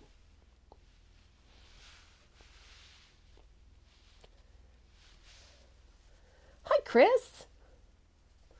They look good enough to eat. Almost. But that extra layer, that little bit of neon on top of that tea berry, just look how they pop. So I'm going to dry this.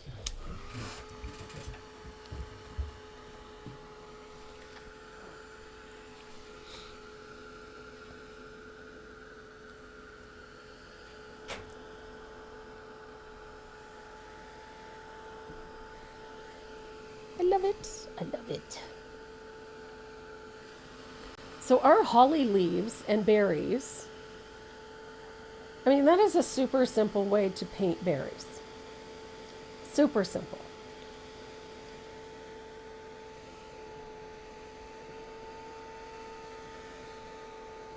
And such a fun way to do them. So now we're going to add some details to this that are super easy to do. We're going to thin out a little bit. I'm going to grab my extra long detail liner, if I can find it. I know I have one here. There it is. I'm using a Dynasty Micron extra long detail liner. This one is a 5/0. And we're going to use a little bit of that margarita, that lovely yellow green. And I'm going to add either water or glaze to thin it out. We need it quite milky. And I'm going to pick up a little bit of warm white. Just a little. We're not looking to drastically change the paint color. We just want to make it a little more opaque. So just added a little dot of margarita. And it needs to be quite thin, so because we need it to come off this brush quite nicely. There we go. And I'm going to use that color to do this. I use it to just very loosely outline my leaves. And this just adds a little layer of softness to this. I find sometimes the leaves look very rigid and stiff, and having this little bit of color added to them just softens the edges of these leaves a little. And you don't have to be perfect with it. That's the fun part. I like adding little curlicues to the ends of my leaves. So just a little stroke that takes the point of the leaf a little further away. And it adds a little bit of softness to things. So they don't have to be perfect.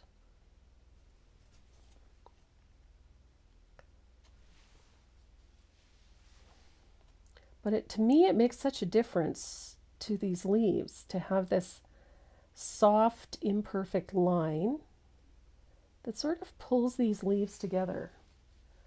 It frames them up a little and it softens the overall look of them, that little flick at the end. It just lends these leaves a little delicacy, I think is the word I'm looking for. And it's rare that I ever have them perfectly on the edge. I like the looseness of it. And it just becomes softer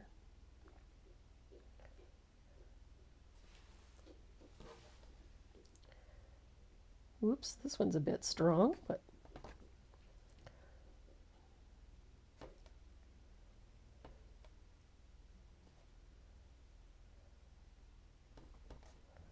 easy peasy.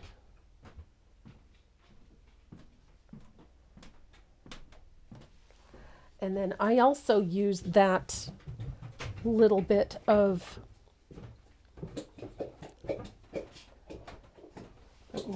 margarita to this. I like my curly cues. So glad that doesn't have a squeaker in it. Oh, so am I. Because you'd be able to hear it everywhere. So, is there a members project for this month? Yes, they have one. Is there a class? No, there is not a class this year. Okay. No. They have another pattern coming their way shortly, so they have lots to do. Lots to keep them busy. What?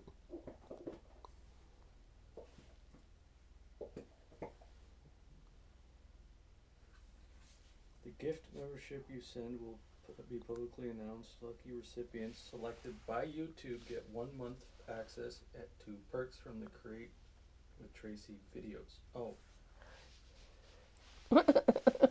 Just videos?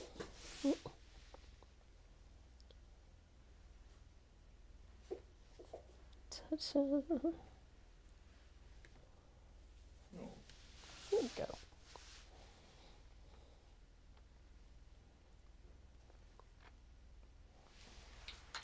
Oh, gotcha. Okay. It's the only one I can get. Ah, okay. You can't get the $40. Ah, okay. Here we go. So I was gonna give some people the gift of art. Ah, It won't let me gift out that.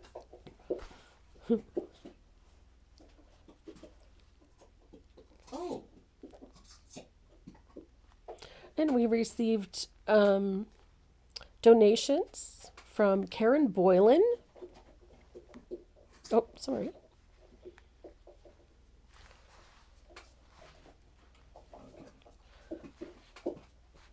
Yes. So Vicky Osmus sent a donation for the Feed the Puppers. And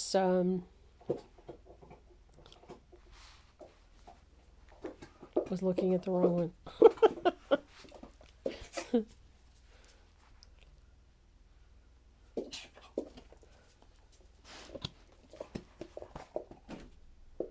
So Vicky Osmus and George New. Okay, got all those. Nice, thank you, everybody. So You. YouTube selects the eligible recipients who have opted in for gift memberships last 1 month, non-recurring. Okay. So there is your holly and your berries. I love this technique for doing berries. Keeps everything nice and round, keeps everything very juicy and perfect. Love it. Somebody's playing. Did her ball roll out? We have a cat door on the studio, and Maze put her ball out through the cat door.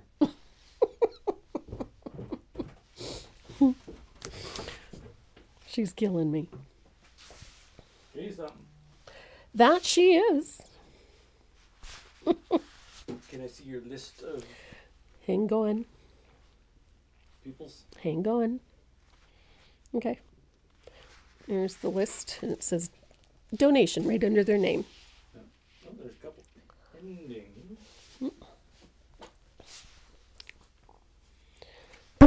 So the next thing that we need to tackle is this little bird. And he is so stinking cute. I love chickadees. Chickadees are just fun. And the color that we're going to use is cobblestone and warm white. Now, Pause to paint. yep. I'm going to give myself a clean palette. And a little bit of cobblestone. I love this color. And I'm using a small round brush. And we're going to paint in. Now this little guy is painted fairly loosely. And by that I mean I'm thinning out this paint. I'm not using it full strength. And we're going to start with the chest. And the chest is painted like this. It's just little strokes of that cobblestone because we don't want it utterly perfect. Heaven forbid. And I want a nice fat chickadee, so I'm going to bring that color right up underneath his... I forgot to put his tail in when I traced. Just realized it. Oops, daisy.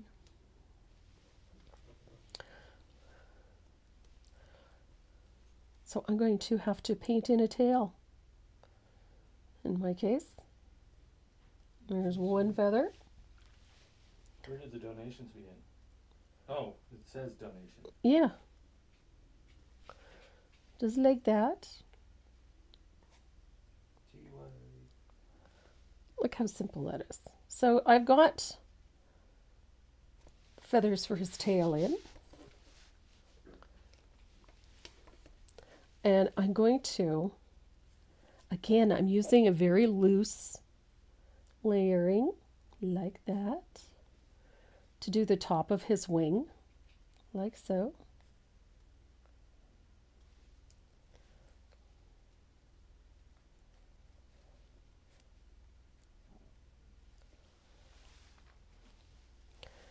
And then we're going to, I need a little more here.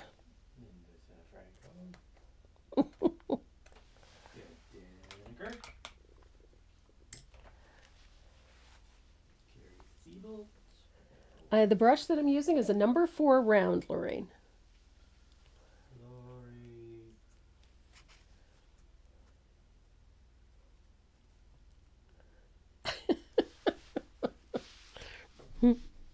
So I'm going to dry this.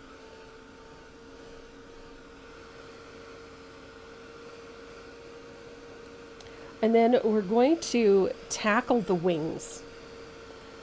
And I use a very loose technique for doing this. So we're going to pick up a little bit of cobblestone like we're going to float. And I'm going to blend it on the brush, like so. Just as if we're going to float. And I'm going to start at the bottom of the wing. And we're going to make a little V-shape flick like that. And we're going to pull it along like so.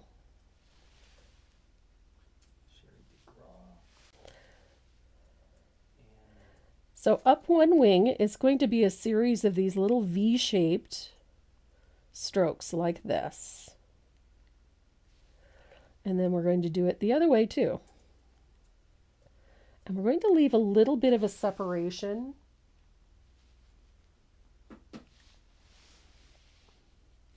This one? Corina!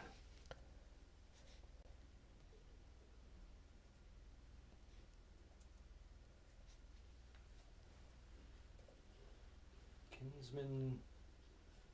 There we go.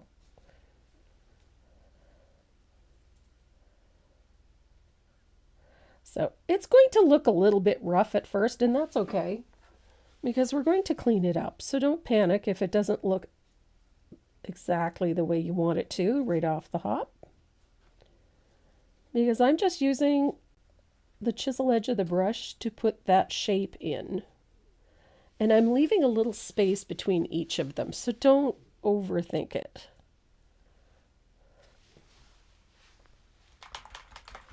Sandy tile? Yep, tile.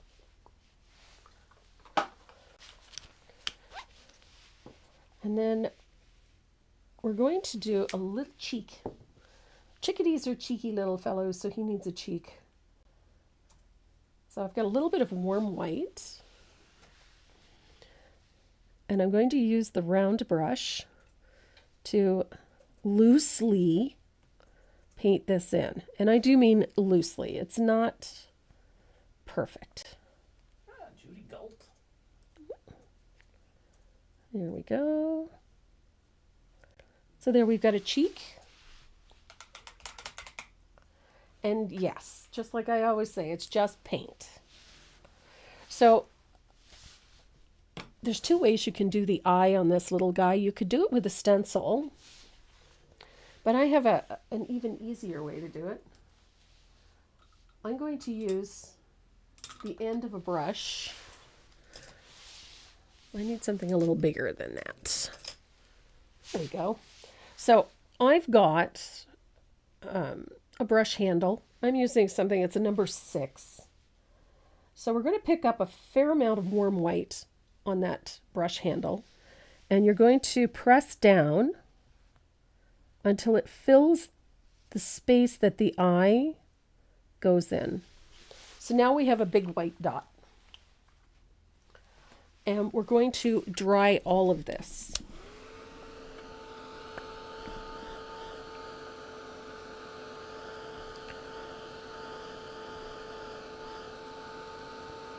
We need that dot to be dry. Hey, What that? Bob. We forgot Bob. Some of them have never met Bob. That's true. Some of them have never met Bob. Hang on, I'll go get Bob. Bob needed a bit of cleaning up. He didn't do too bad. Bob's been hanging around in my paint drawer for 5 years. Some of you, yes, K. Reynolds, zombie. This is Bob. Bob is a zombie cookie. I actually have a zombie cookie, like a real one, on my necklace, little tiny one. But Bob is a zombie cookie. Everybody say hi, Bob.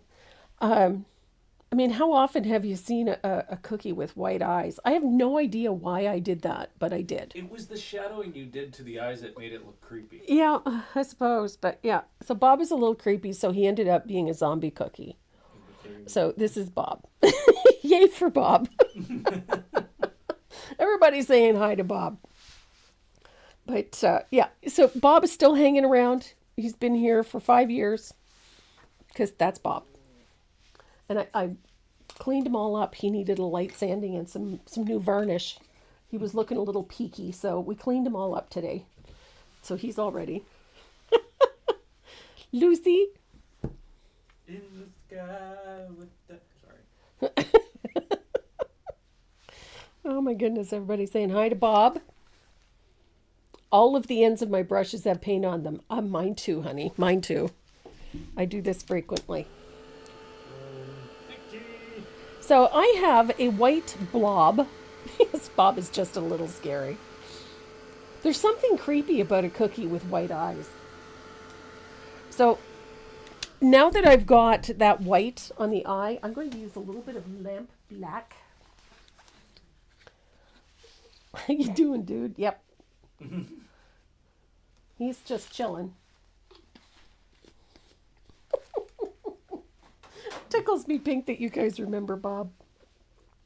So I'm going to use another brush, and I'm going to use lamp black, and I'm going to touch the white until there is just a little bit of white peeking around the outside edge. Instant eyeball. Not so hard. So we're going to dry that too.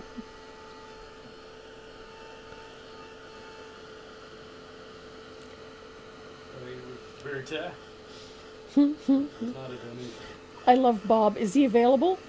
What do you mean available? He's actually in one of the patterns. The one with all the cookies in it, the Christmas cookies, but yeah. I thought he was a rack. No, actually Bob was part of there's a whole series of cookies. little cookie ornaments Yeah. that went with. It's called Christmas cookies, and he was one of them. But in the final pattern, the eyes are black because he was creepy. But I like him. It's the song's other facial Yeah, features. so I don't like a mouth on my cookies. Cookies should not be able to bite you back. Or talk back. We're talking back, yeah. Do you know the Muffin Man? The Muffin Man. Okay. So we've got a fair amount done. He's base coated. That's it. That's all you do. There's been a donation in a bit. I think item size.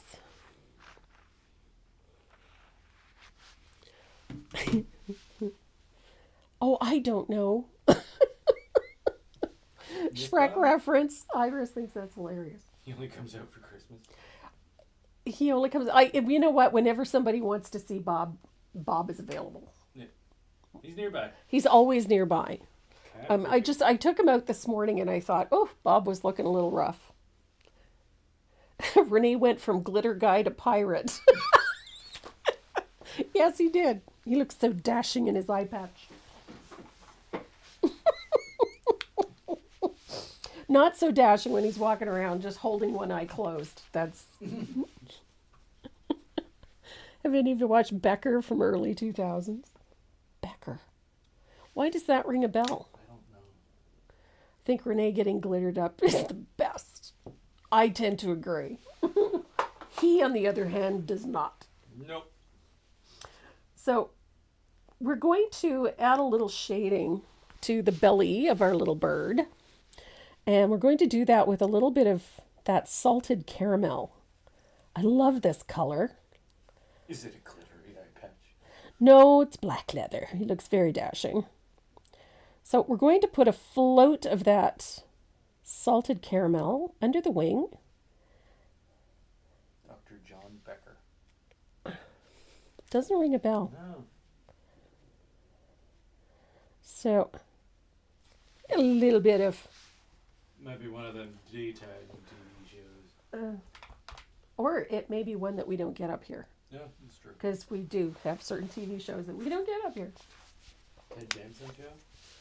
Ted Danson would doesn't ring a bell. No.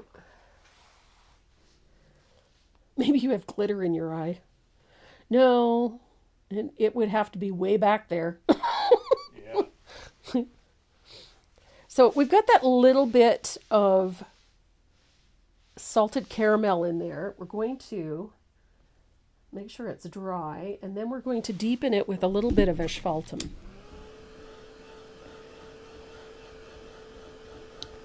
So make sure it's good and dry.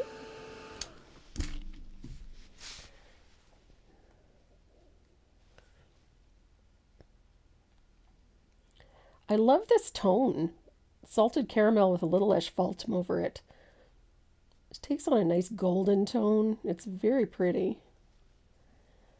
So right over top of all of that salted caramel, you're going to put on a nice float of asphaltum. And then on the tail feathers, we're going to put a float as well. Up underneath that wing.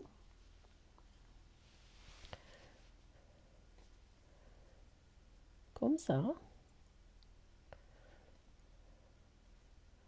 It's going to come up about a third of the way on those feathers. And then out at the tips of the tail feathers, we're going to put a little float of warm white.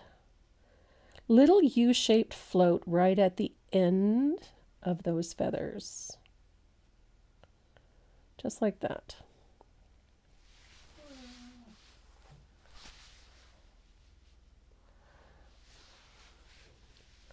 And then while you have that warm white out, we're going to put little floats like so. I call them fish scales. To me, that's what they look like. They're actually just little layers of small feathers. little U-shaped feathers, like so. And I want them a little brighter. There we go. There's that little float. And then on that little space there, we're going to do the same thing, but oops, a little too bright. But they're little, just little U-shaped floats, and they're somewhat like fish scales. They overlap each other a little bit, like that. And I like to carry them over a little, especially here. They do get a little smaller as they go that way, though, as they go to the left.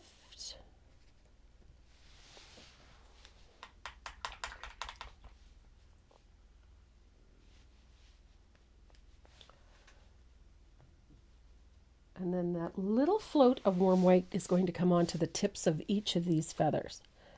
So thin it out a little bit.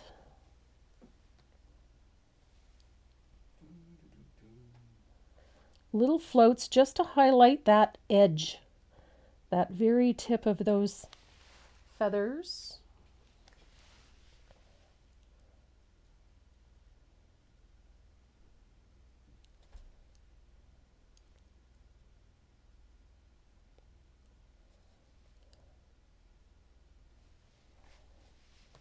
I love this look. So we're going to pull some of that highlight along the edge of these feathers, just a little. So there's your highlight, and pull them back along that edge. And it gives the edge of those feathers a nice sharp look. But we're not done. It's going to look a little bit rough for a little bit. And it's okay, because it's just paint and we can fix it. Besides, we're not done yet. So we've got these nice little layers showing. Sorry. Give me 1 second. Mm-hmm. So we get those nice little layers showing. We're going to take a little asphaltum again. And we're going to do this. We're going to put a nice little float across the top, like that. And we're going to separate some of these little feathers with a float. And then up underneath those little feathers with a nice float of asphaltum as well.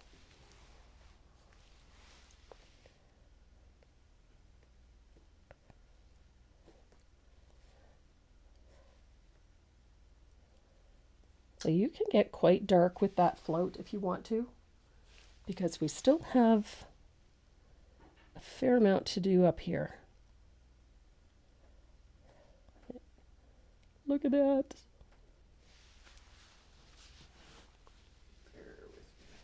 Mm-hmm.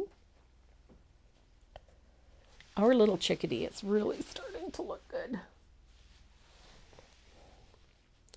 Now, I want to deepen this shadow down at the tail end of our little bird.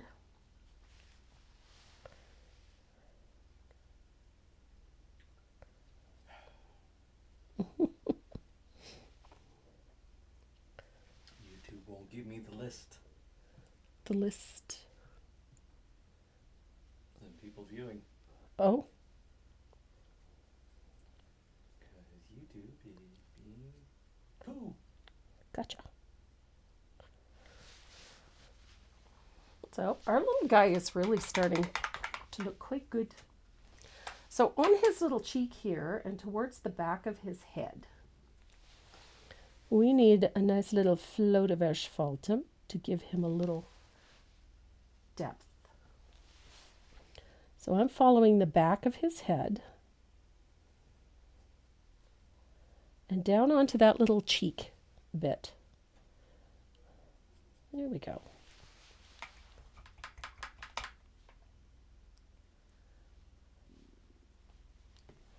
So I'm going to dry that because we have a little bit to do here.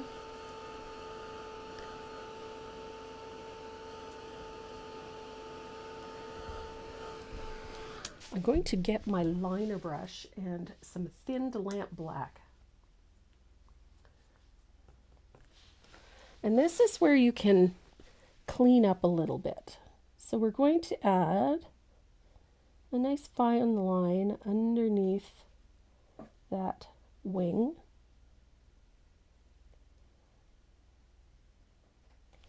Just to detail things, sharpen up edges. And it gives these wings and the feathers in them a little more definition.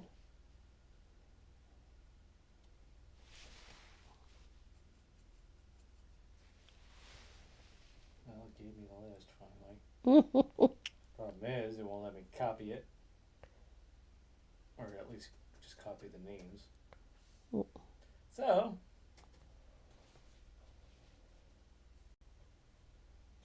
so there is how you get that nice definition in those feathers. It's just come back in with a little bit of thinned lamp black and put a nice little line in like so. I totally spelled her name wrong.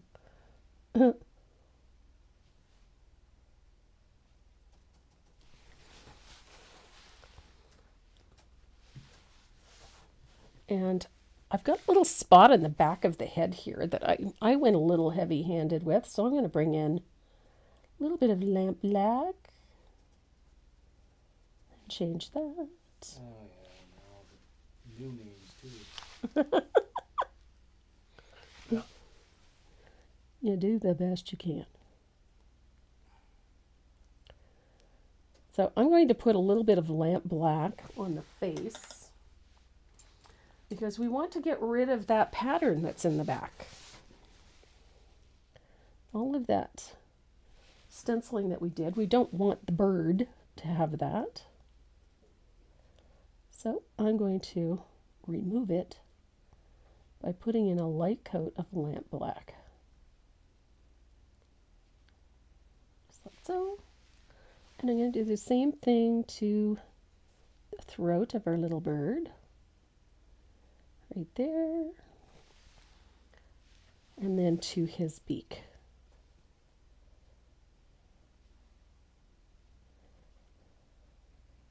There.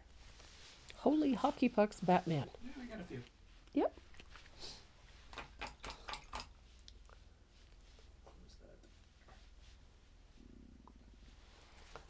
There's 182 of them. Nice. So you want to do a spinny spin? Go ahead. All right, switching up here. Do. Renee likes this part. Who doesn't? I like this part too. I like giving away stuff. All right. So let's get two more winners. Two more. First one is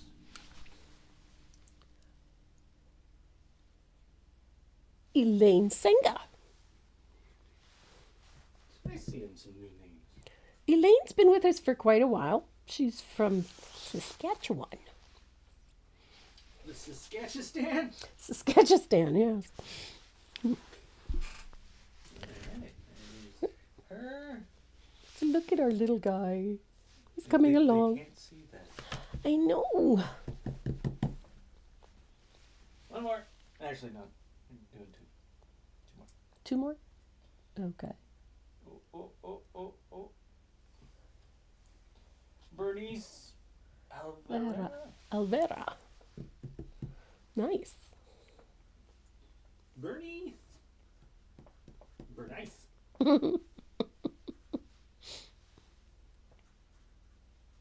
One more. Why not?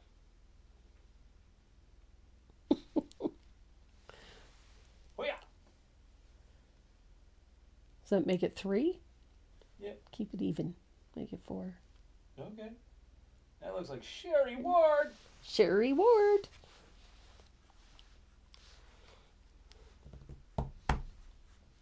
Keep it even. One more. Right. Half the gifts are gone as of right now. Even though I cannot see the chat. Man. Kathy Ryan. Kathy Rhyme. That's YouTube's doing right there. Yep.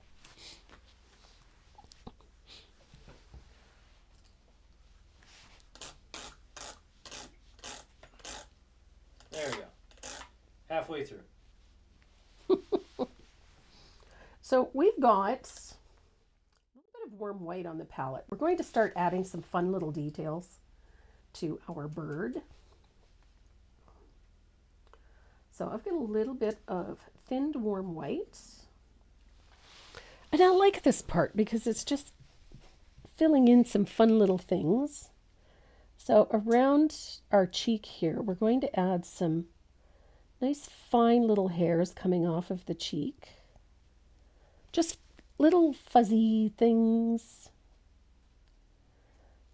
And make sure you bring that down onto the wing area as well. It just keeps him looking fluffy.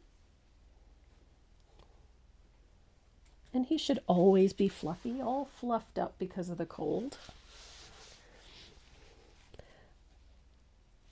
And he also has a little highlight on the top of the beak. And then some little fine hairs right above it. And we're going to do the same thing across the bottom. I think that this little fella should always be fluffy.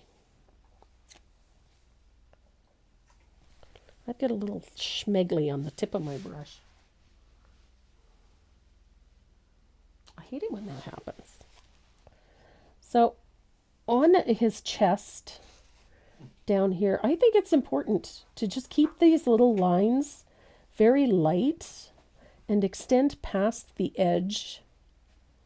We're going to do just little tiny strokes in layers all over the chest and keep them fine. Little bits of warm white on the chest area.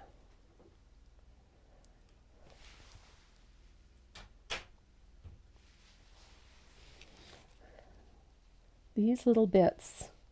And then we're going to do the same thing across the top of the head. Just little fine as you can get it. Little details across the top of the head. Just to keep him fluffy and fuzzy looking. And then down onto the wing. Those little things, little bits on the face, make sure that they come up around the eye a little bit. Keeping those fine lines, especially over black. It still gives the black some texture without drastically changing the color. So we've got a little beak here. I'm going to put a little line at the bottom of the beak. Look how cute and fuzzy. And the same underneath his chin. Like on this little bit on his chest here. Some little fine lines do not go amiss. And when you're doing all of these little details on the chest, keep the first layer very fine. And then when you put in a next layer, they can be a little heavier and they can come a little further. So the heavier they are, the brighter they are.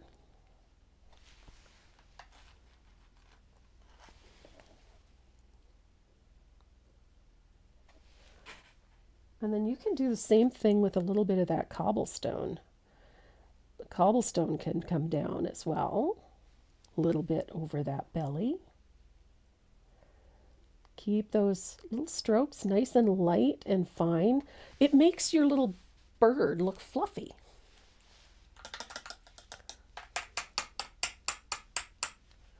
Now we've got those tail feathers. I think the tail feathers actually turned out better on this one than we did on my first one.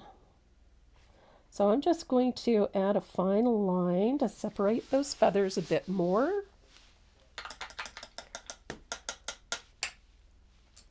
I'm going to grab my round brush and a little bit of cobblestone. I'm going to heavily thin the cobblestone, and I need a little bit of white. A little bit of warm white. I want to bring a little bit. Whoops, still too much. Lots of liquid. There it is. Okay. I just want to bring a little bit of that cobblestone into the belly. Just a little. I was finding it was getting a little too white. There we go. There we go. He looks much better.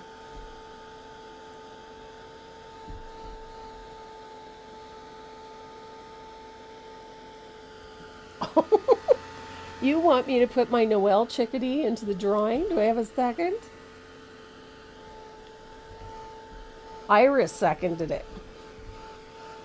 Okay, I can do that.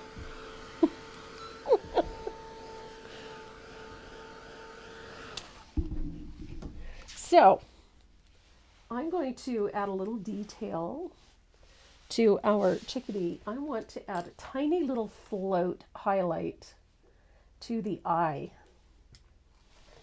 And it needs to be on the upper left. Little tiny float, like so. And then I'm going to use my rigger and a little dot of warm white to add the final highlight to the eyeball. Hi, Charlotte. Nice to see you on here.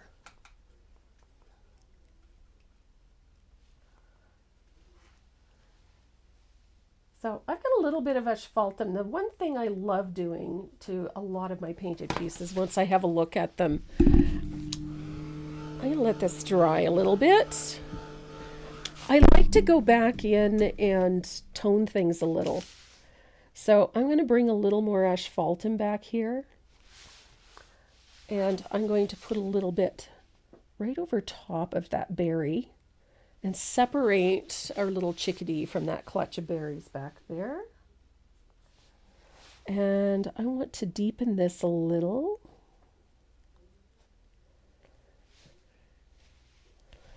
And I got a couple of little feathers here that I need to highlight a bit more. I like to see some of that white pop a little, like so. I've got such great shading. The shading came out so nice, but some of these little feathers kind of get lost. So you just put tiny little highlight on them, just to make them pop forward again.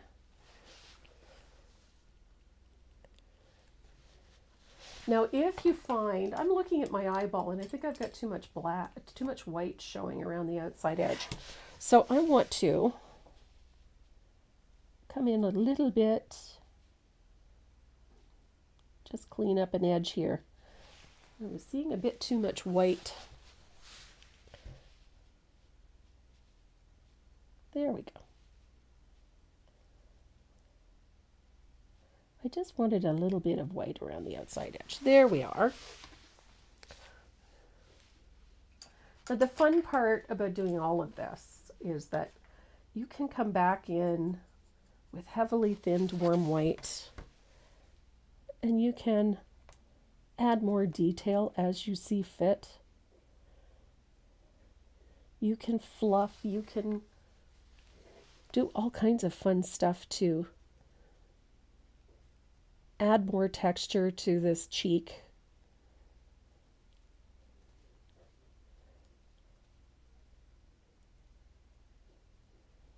I just love him. He looks so fluffy. So our little guy came together really nicely. And I've got lots of highlighting in there, but I want to add some finer details with some lamp black. So I'm just going to bring some of that lamp black down into those feathers. It just helps keep everything looking softer. Like it has layers. Nothing really stops suddenly when you do this. Colors don't stop suddenly when you do that. And it doesn't look like a band. Oops. Oh, goodness. It doesn't look like a line drawn in the sand. It just tends to look a little softer. It looks so much better.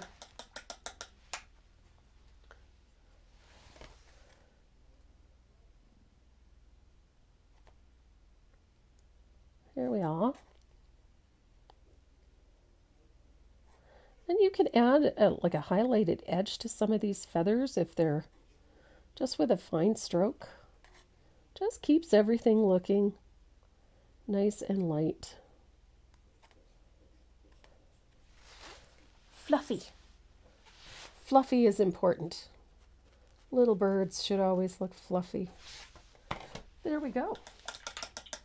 So our little chickadee, he looks pretty good. Plump and cute. So I'm going to dry him really well, and then we're going to lightly spatter this. And I'm going to use a little bit of thinned warm white to do that. I'm going to use my fugly brush. I wanted lots of warm white. To me, this just adds that little bit of snow, I guess. So just a light spattering. You don't need to have too much.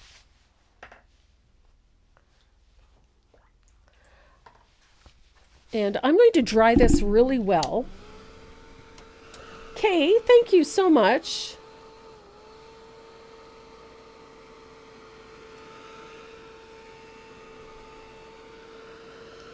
I'm going to dry this really, really well, and then we're going to tackle that lettering up top. I love my fugly brush. It's the best brush ever.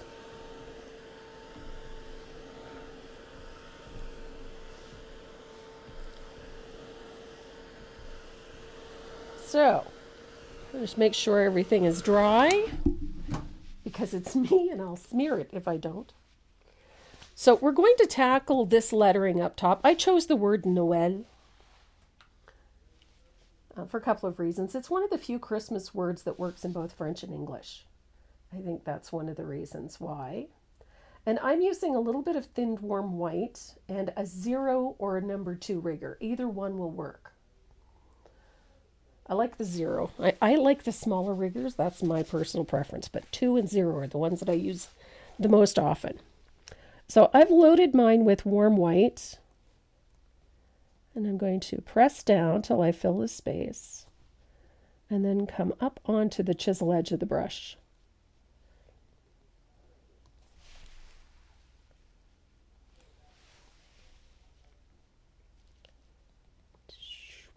Oops. Not what you want to hear when you're doing lettering. Oops. But there we go.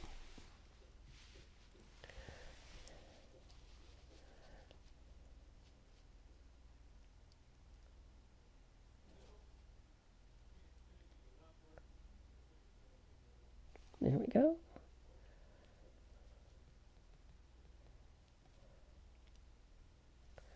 Now, the nice thing about a rigger is that if you can use it on the chisel edge to paint in your lettering, and then you can tilt it over and use the chisel edge to do all of the fine lines. And it works very well.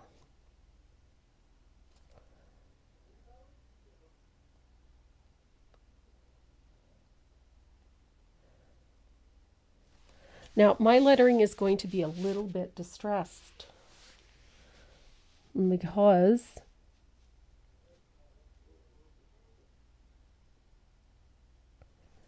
I want it that way. So I'm going to lightly distress mine.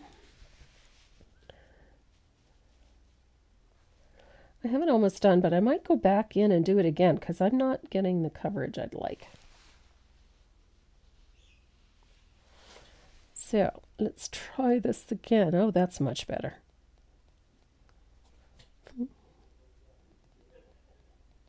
There we go. My lettering just looked a little peaky. Wasn't pleased. There we are. Much better. Good heavens. So I'm going to dry that really well, and then I'm going to erase all of the graphite lines. I hate graphite lines.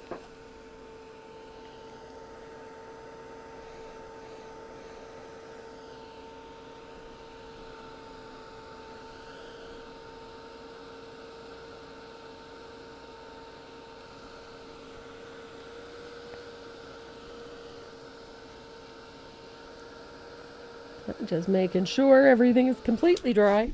I'm going to grab my black eraser. I love my black erasers. I love that I can erase graphite lines and whatnot with this.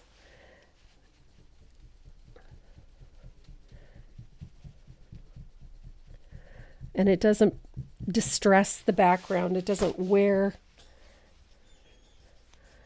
through the paint or leave shiny spots. The shiny spots are distracting and they create havoc.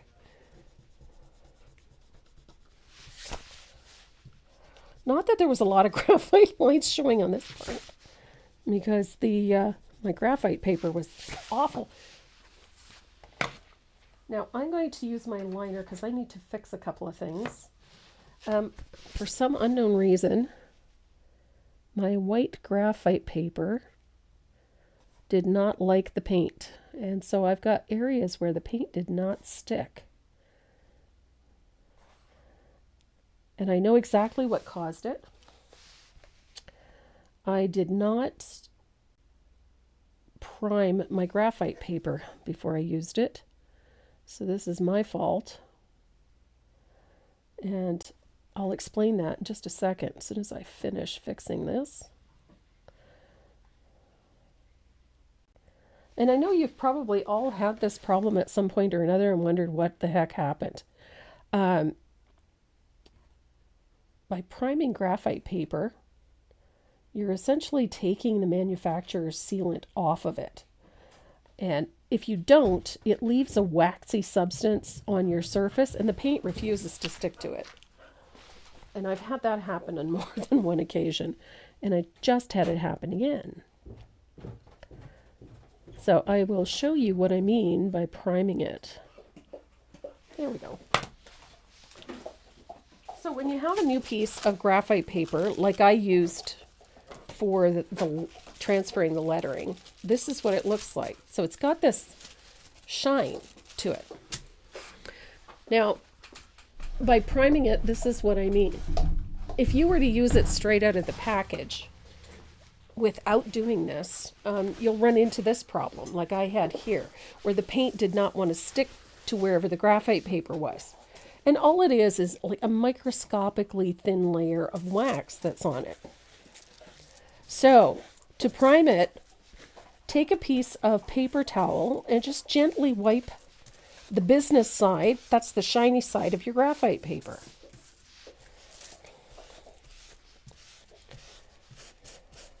Just lightly. You don't have to scrub it, but it's just a light. And what it does is it removes that fine layer. Do you see the difference in the sheen? Removes that fine layer of wax from the graphite paper so that you don't get that beading thing that I just had happen with the lettering. Ta-da! So there we go. So I've got medium to light sanding sponge. My lettering is dry. So I'm just going to lightly distress my lettering, just lightly. Just smooths it out a little bit. And then I'm going to wipe off the dust. Ta-da! Et voila. Donations? Not that I've seen on there.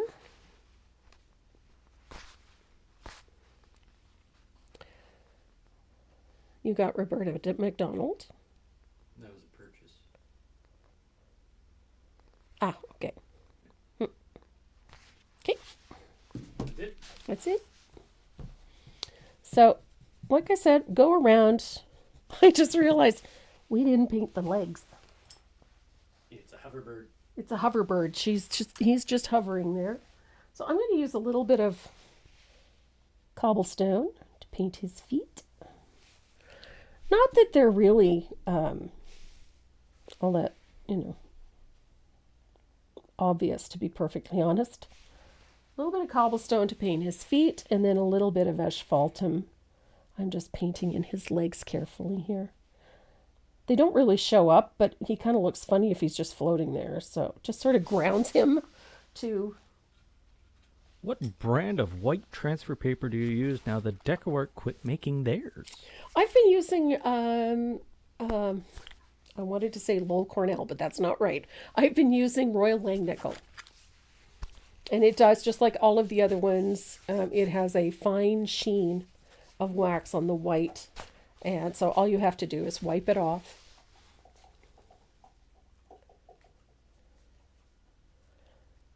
Margaret Davis, try that tip to wipe it off. That's maybe the reason why.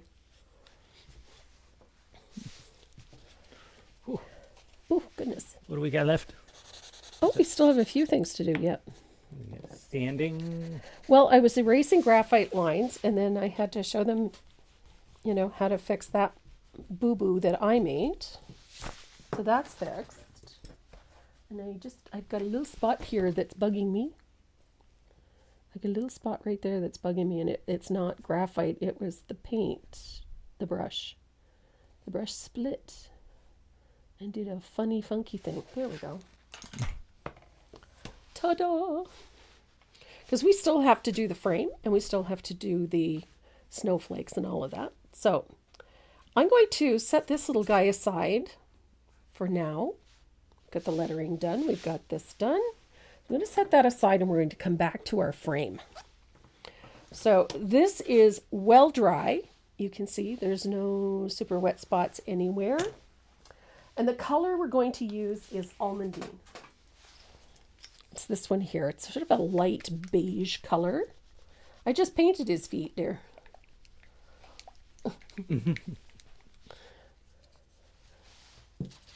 So I'm going to clean palette, and we're going to use a little bit of almondine, and the technique we're going to use is very similar to the way I paint barnwood, so except we're going to do it very quickly. The trick to crackle mediums in general is to apply the paint in one pass. So I'm not going over where I've put crackle medium. You got to get it on in one go. Just like that. It's not tidy. Don't worry about being tidy. Neatness doesn't count. What are you doing, Doug? So essentially, what we're looking for is an imperfect finish. I got a spot here I need to fix. There we go. So wherever I have put crackle medium is going to start cracking immediately. So you don't want to go back over it.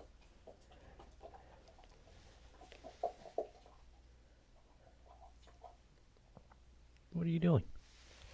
I'm getting the biggest of brown eyes. Yeah, because she's probably got a ball and she wants you to go play. So this part of this piece is, I'm going to call it slap happy, because you're basically just piling the paint on. Hey. I got a spot here I'm not thrilled with, but it doesn't have crackle medium on it, so I can do whatever I want. Don't touch the tripod, you. Yikes. There we go. The thing about crackle mediums is they work best when you don't really do anything neat and tidy. So I've got a few spots here I need to sneak paint into. But again, I'm not worried about getting everything fully covered because, well, it doesn't matter. We can touch up edges and whatnot a little later on. But this is what happens when you do it this way, this method. It's just slapped on. That top coat just gets slapped on, basically. Don't worry about being neat and tidy. Don't worry about it being perfect. It's giving us really nice little cracks right in here and in here. And the cracks are isolated to a specific spot, wherever you put the crackle medium. So it creates a really interesting look. So you can force this dry.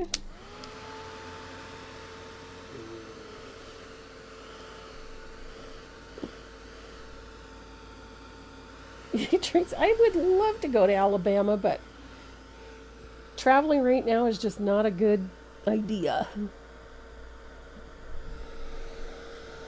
Now, what causes crackle? It is an incompatibility between two mediums. So essentially, the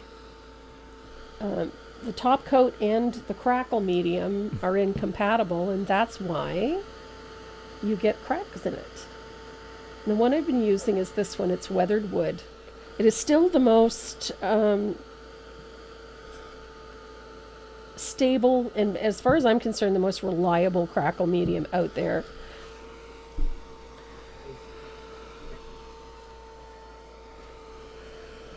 So how much you put on, how much paint you put on, how much crackle you get decides how rustic or how simple this one is going to look. And I love this look. I always have. This heavily distressed, been around since time out of mind look. I love it. And then once everything has cracked, if you've got an area where you're just not thrilled with how it looks, or an area that you feel needs touching up, you can touch it up. But I really wanted this one to look quite rustic. So I'm just going to take a little bit of paint and touch up a few spots, you know, that need better coverage. But again, it doesn't have to be perfect. I just want to get, you know, a little color on there. Crackle mediums are awesome, and you can do such fun things with it. It's particularly nice in decoupage. I love it with decoupage. Okay. So I'm just going to quickly do these edges here because, you know, it'll bug me. What are you doing, puppy? Why? What's Maze doing? She just eyeballing you? She is eyeballing me. Something hard. Mm-hmm. I'll show. It must be time. It must be time. See? She's just eyeballing. Is she aerodynamic? No. No. Get your ball. Get your ball. Yeah, it's right there. I'm going to try to do it without moving the camera. Please.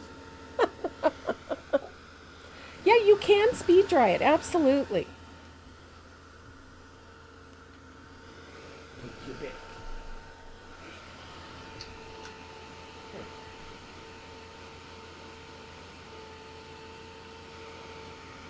Oh, she is adorable till she tries to eat you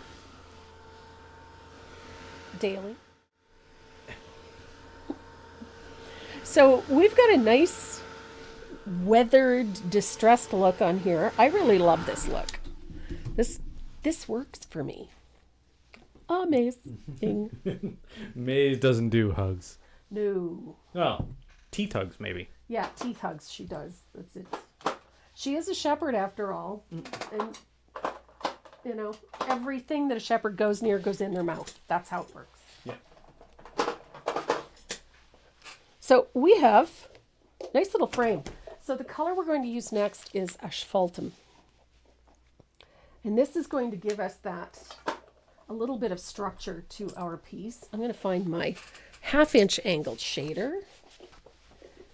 Is there wood and a pattern? Yes, there is. Then we have the kits available. It comes with everything. Well, except the paint and the brushes, but yep. The kits are on the website. So, I'm going to load up a brush to float asphaltum, and we're going to start right here. So we're going to put a nice float and walk it out.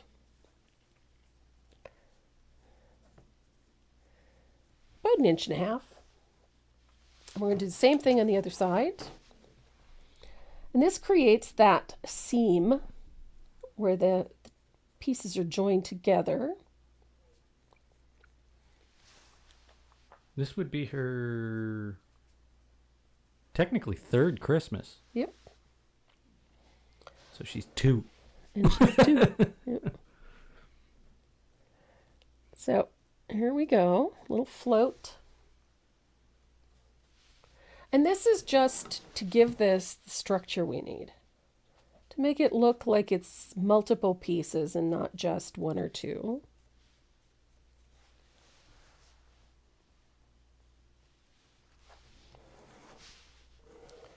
And then we need a shadow under here.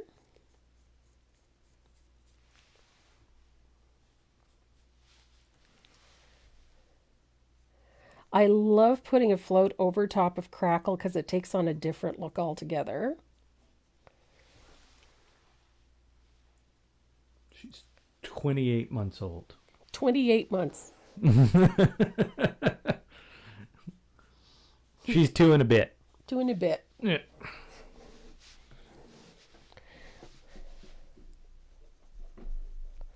So a little float at the bottom of the legs.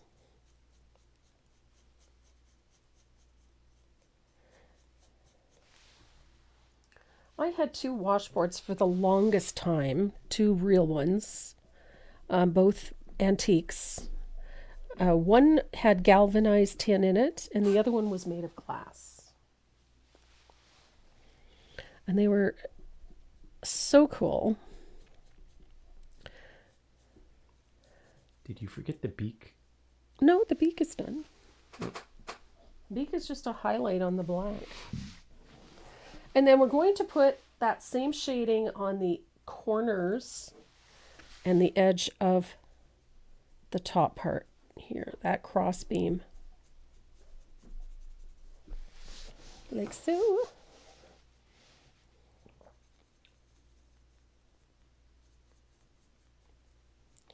And then we're going to dry this, and then we're going to shade around the outside edge and on the cross beams. Margaret Davis has a question there. Okay. Last Saturday's black and white check cup. Does that pattern explain how to use French curves? No, it doesn't. Unfortunately, but it's not all that complex. Essentially, you create your vertical stripes and space them, and then you use the French curve to get the curve. The curve. Yeah. The curve of the curve. I've used in other surfaces to do that, something round or something oval to put that in there. It doesn't have to be a French curve, but I have to do a design class one of these days so that we can talk about all of those things.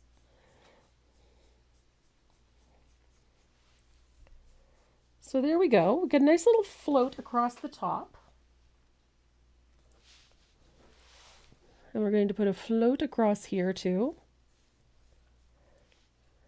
Asphaltum, I'm pretty sure, is my most used color. Mm-hmm. I know it's the one that I buy the most or order the most. So there's that nice little float across the top.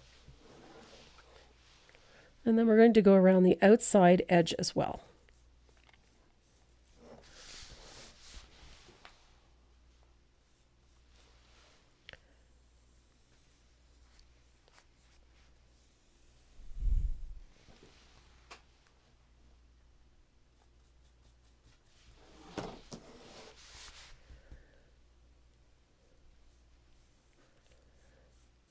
Asphaltum is a great color to age things with.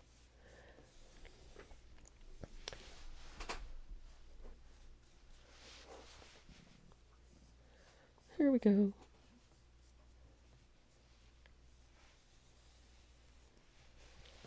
Where would I buy a French curve?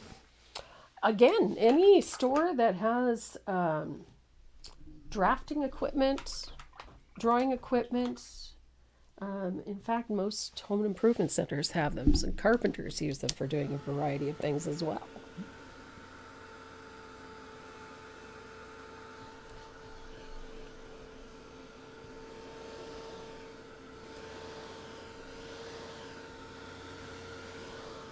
So, there we go.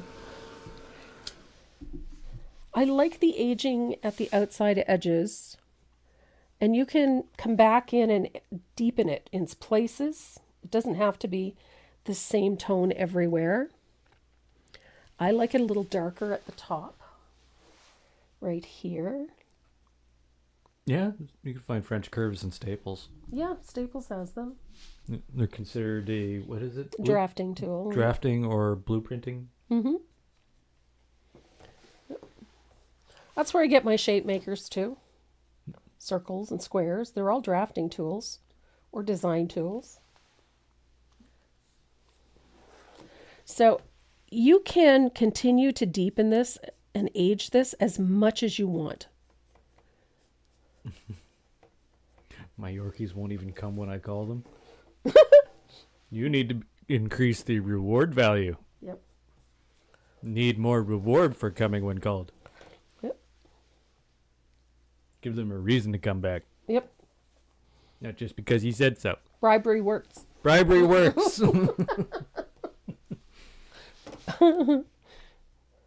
It does so. So there we go. So somebody, I won't say who, Kathy McAllister. Oh. Name drop. Name drop, yeah. Suggested that perhaps we should add this. What is this? This finished piece. So number to 4. So number 4.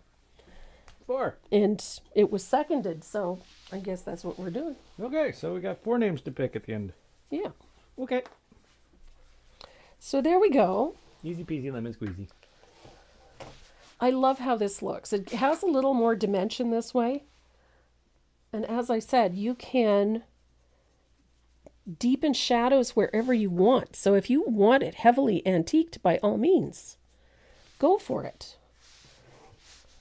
If All you I have to say is, do you want a treat? Well, that tells you where the reward is. Mm-hmm. All I have to do is go in the kitchen. Or say cheese. Or say cheese, yes. That's usually a good one. So there we go. We've got a nicely aged and nicely distressed looking piece, but it needs something. Where's the original? Oh. It's right here. Are you keeping that one? Yes. Ah. So I'm rinsing out. Looks nothing like the piece you started with. That's true. So I'm going to take my fugly brush and I'm going to spatter this with a little bit of asphaltum because it's my party and I can do what I want.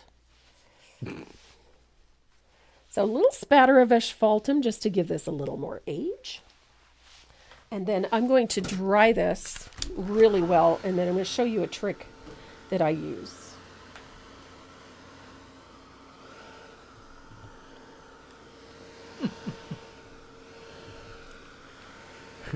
Our pup is getting plump. Neighbors come out for treats. Tully is very, very food driven. Yes. Maze is too. No. She's also more ball driven though. She is very ball driven. Yeah. Toy, holy smokes. Yeah.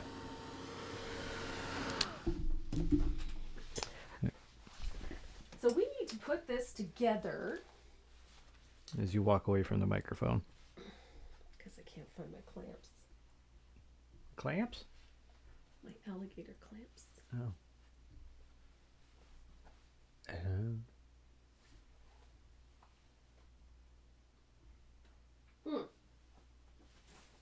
Uh-oh.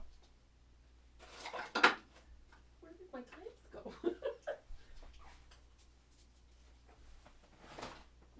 Twix are for kids. Tricks are for kids. Twix. They wrote Twix. Okay. Oh, for the love of Pete.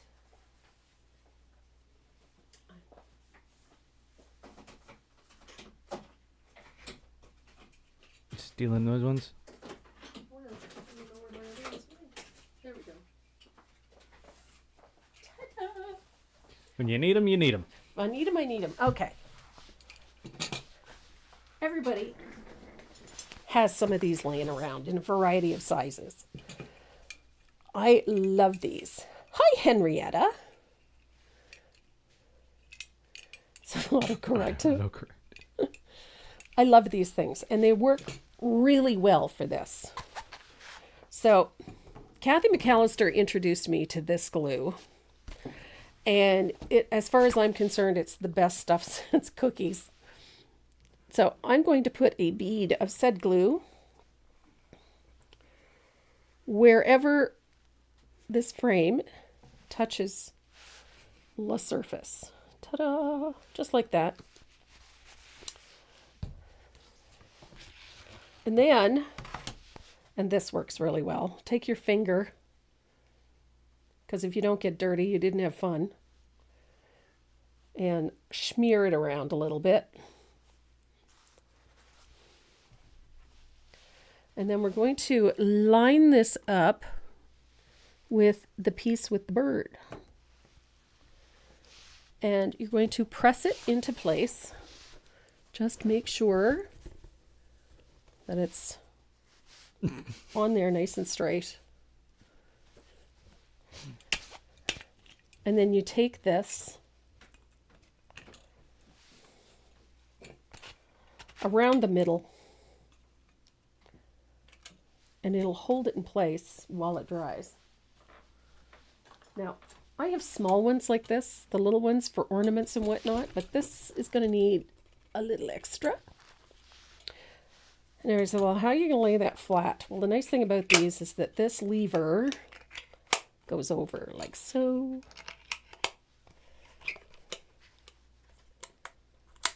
There. So that way everything stays where you put it and holds it in place until it's completely dry. So we're going to set that aside and let it dry, and then we're going to do this. I have a bunch of snowflakes. I've got 6. That should be plenty. And I put a coat of white paint on them. Oops, my gasp. I thought it was missing. What would I have done without it? This is Galaxy Varnish. I love this stuff. This is a varnish. It dries nice and hard. It doesn't yellow. It does all of these wonderful things. And it has glitter. What could be better? The other thing I have is the bottle of Glamour Dust somewhere. Somewhere. Do you follow the Oromocto SPCA? Yes, I do. I do. Okay. Oromocto and Area SPCA. Don't post anything on there yet. I'm not posting anything. Okay. I want to see if they posted any pictures. Oh! Oh, they've got some sweet puppy dogs. Oh, I know. Look at the face! He has no hind leg. What? That's the one I was telling you about that was born without hind feet. You got no hind feet. He had no hind feet. And they had to surgically amputate his hind legs. Because he had a problem with They gotta see this. He's so stinking cute. And he has a new forever home. He's already been adopted? He's already been adopted. Ah, okay, wait. Give me 1 second. I gotta show everybody this. I can't find my Glamour Dust. Hold the phone. seem to have lost my glamour dust. How the heck did I do that? I had it this morning. Do I have another bottle of glamour dust? I hope. Oh, Yikes. Oh, you got to see this. oh, you're Look at killing that. me. You are killing me. I know. Look at that face. So that's one of the little fur balls that you'd be helping today with all of your donations, and we appreciate it. Where is my glamour dust? I hit it. Found it. Damn it. You're cruel. You hide my glamour dust. That was back 40 in dogs. that was September. September, yeah. They still have lots of puppy dogs. a private adoption. Look at that face. Oh.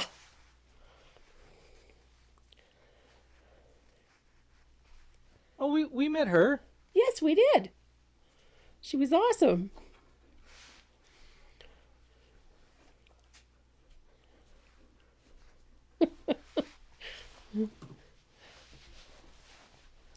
There's so many dogs. That one just kills me. Oh. That one just killed me. Oh, look at that face. I know, right? That was back in November. Yep. Okay, so we're going to add All right, let me get rid of this so we can get back to painting. the thing.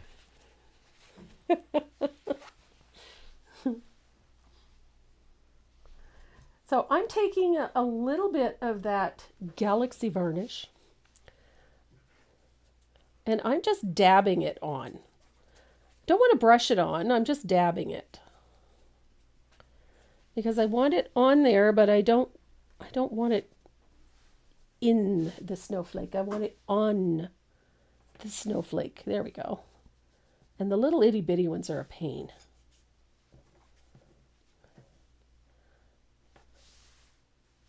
You are such a good dog. I know, she said. But you forget Where you are. where you are. She's a good papa dog. And you're sitting on your hips again. She's slouching. Yeah. So once you have that Galaxy varnish on your snowflakes, I know. Stop it. I'm just going to lightly sprinkle a little bit of glamour dust onto my snowflakes. Well, maybe a little more. Watching Renee gag. It's not the gag. It's like you're going to get that everywhere. Yeah, it is good. Oh, What happened to the old put it on a piece of paper and that way you can what's reuse? the fun in that? Yeah, because now you could just blow it in my face and it's going to be in my beard for 9 months. I'm thinking about it. Don't do it. But I can do this. I can take my cloth. What? Ta-da! What do you want? There. He'd be very annoyed with me if I if I actually did that. So here we go. Cover your beard. Cover your beard. Run, Renee, run! Oh no, Jean Marshall, her computer crashed 3 times. There, I think I'm safe. Yeah, you're safe. I'm done glittering. So look at that. Those little clamps work like a hot damn. So I'm going to choose my location carefully. So I want to put one here. And I like to have a little one next to it. So I'm going to put a little glue there. And we're going to put a bigger one over here. So, one. I like the little ones. They got to have a little one next to it, you know? Like that. And then got one here. I'm going to put one right there. And you can do as many or as little as you like. I think I got a little carried away the last time, but that's just me. I don't want your ball. To put a bigger one in here, I think. Like that. And then a smaller one down here. Comme ça. There, I don't feel like I got too carried away this time. Now, ordinarily, I would take this into the garage or outside or even into my laundry room, and I would give it 1 or 2 light coats of DecoArt matte spray just to seal everything in. And then I would adhere all of these snowflakes and whatnot to it. But you can also spray it after the fact. But there it is. That is our lovely little washboard. Yeah. Our vintage holiday. I just think this is such a fun piece. Makes a great little gift too. You ready to do some spinning? I am ready to do some spinning. Oh, I still get the puppy dogs. My bad. Still got puppy dogs up there. There you go. So Wheel of Names, we have 6 left. You got correct? six of those giveaway prizes to give away. Okay, so let's spin it. And then we got 4 more to do. After that with a different wheel. Mm-hmm. So who's this? Who's this one? Oh, no way. Oh, no way. Judy Thacker! Finally!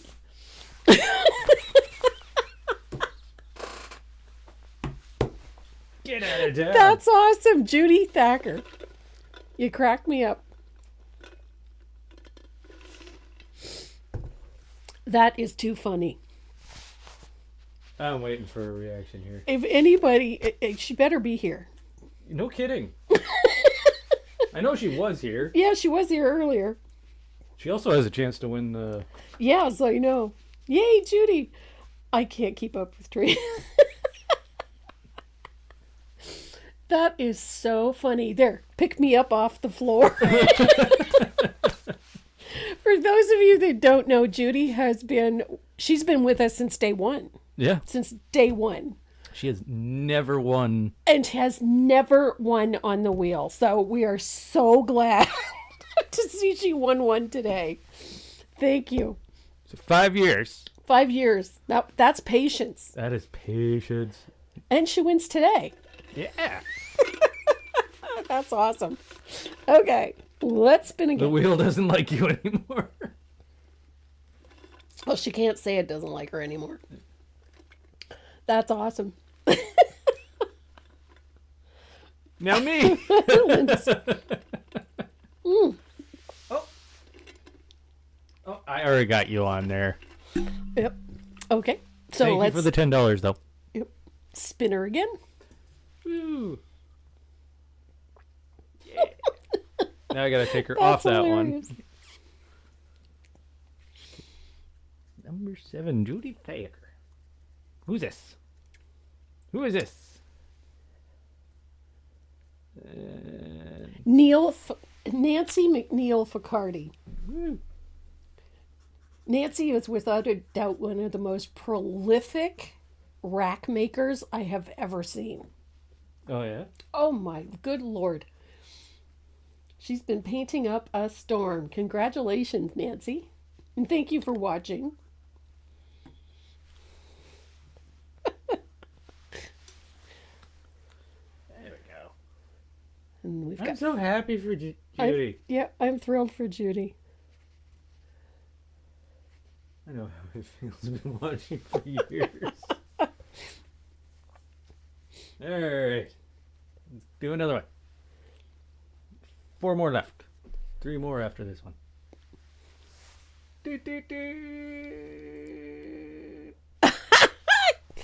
Kathy from T-Wave Creations. Kathy McAllister. Congratulations, Kathy. That's Kathy McAllister? Mm-hmm.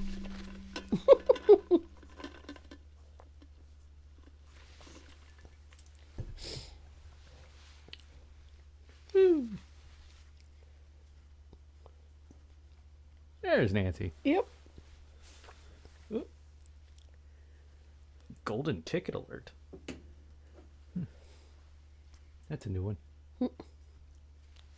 Kelly McAllister. And she also has it. Yep. All right, next one. Number 10. So what is in the goodie boxes? Everything. There's so Everything? much stuff in there. Rosalan Arrigo. T-wife. No, I don't need the box. Pick someone else, please. Really? Mm-hmm. Okay.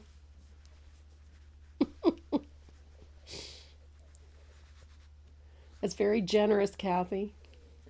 It's completely up to her. Uh-huh. We'll still send you a box. All right. So this one's going to be for Kathy's box. Yep.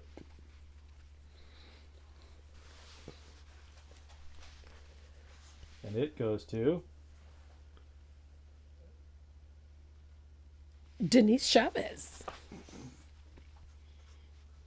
You're welcome. You are going to be on the other wheel. Yeah, she's on the other wheel as well. Yep. So Denise Chavez is getting Kathy McAllister's prize. Yep. All right. So we have two more. Two more. Two more remaining. Let's go. Aw, sparkles. Sparkles. Ooh, ooh, ooh, ooh. Carol Colbert. I've seen her name pop up a few times Carol's today. is a dedicated watcher. Oh, Sheila, there's two wheels. One for those that that made a donation to our Feed the Puppers Fund.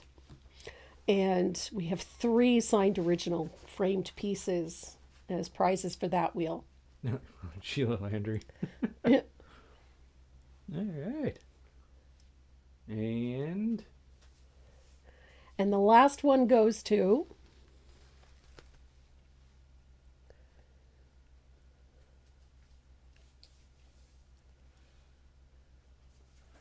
Linda Morgan.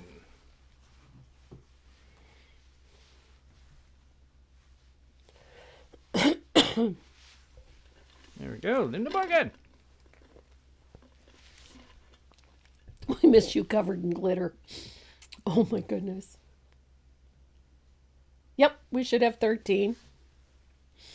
Yep. Baker's dozen.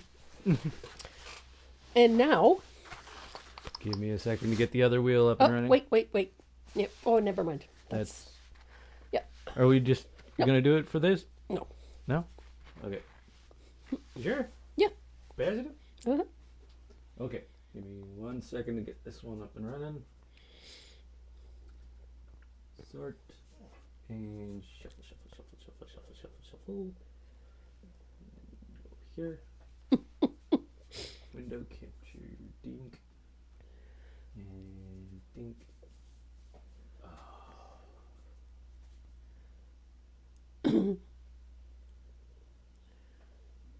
There it is.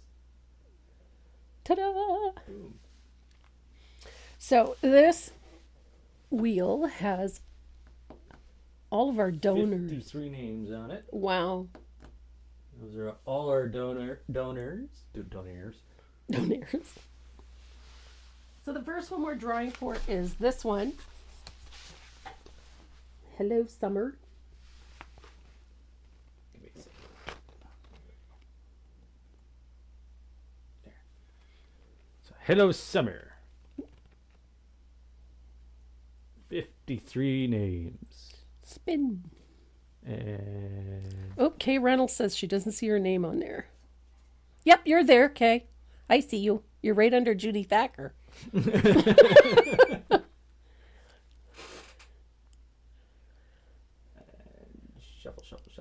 shuffle.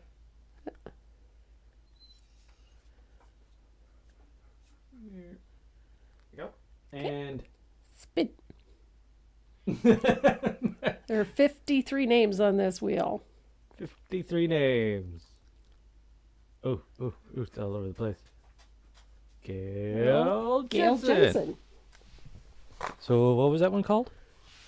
Hello Summer.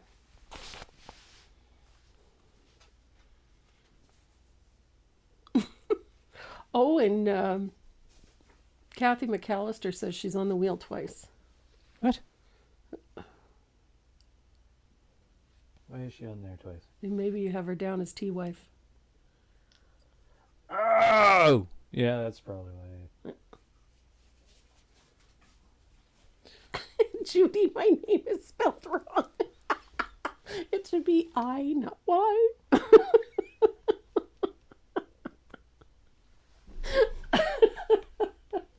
Oh my goodness. That's hilarious.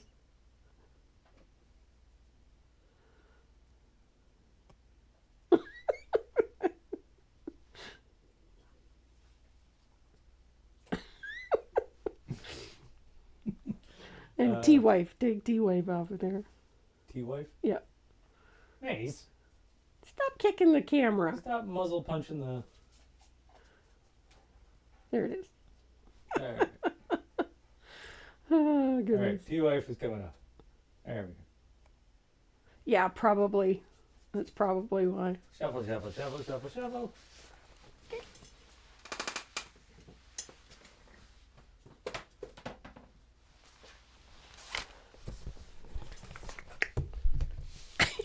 Hey, what's this one? Firm Fresh Pumpkins? Yes, I'm sorry, Terry.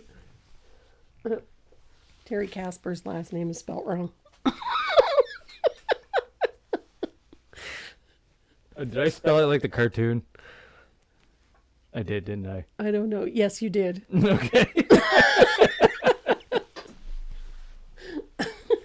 Well, we know who it is. We know who you are. So the next one we're giving away is this one. Farm Fresh. Farm Fresh Pumpkins.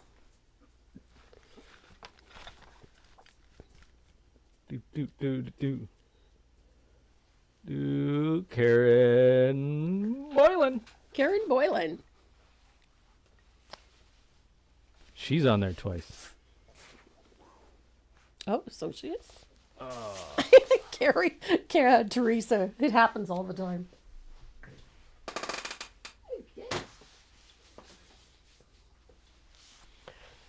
And I think of all of these, this is one of my favorites. And which one's that? The Be Merry? Be Merry. This is...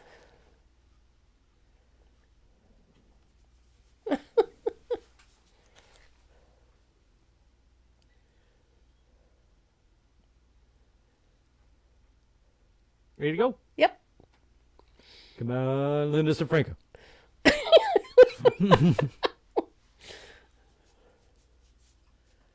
Oh, no way. Oh, no way. This one goes There you to go, Nancy. Nancy Kalyaniuk.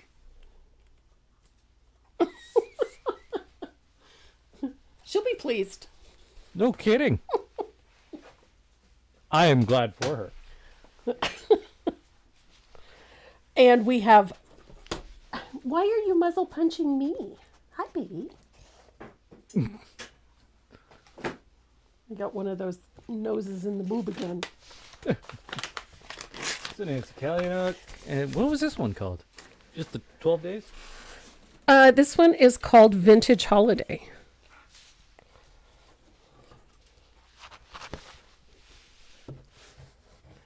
Vintage Holiday. Okay. Yep. Vintage Holiday. And it's going to... That wheel is struggling. Oh, is it ever? Susan Fanning.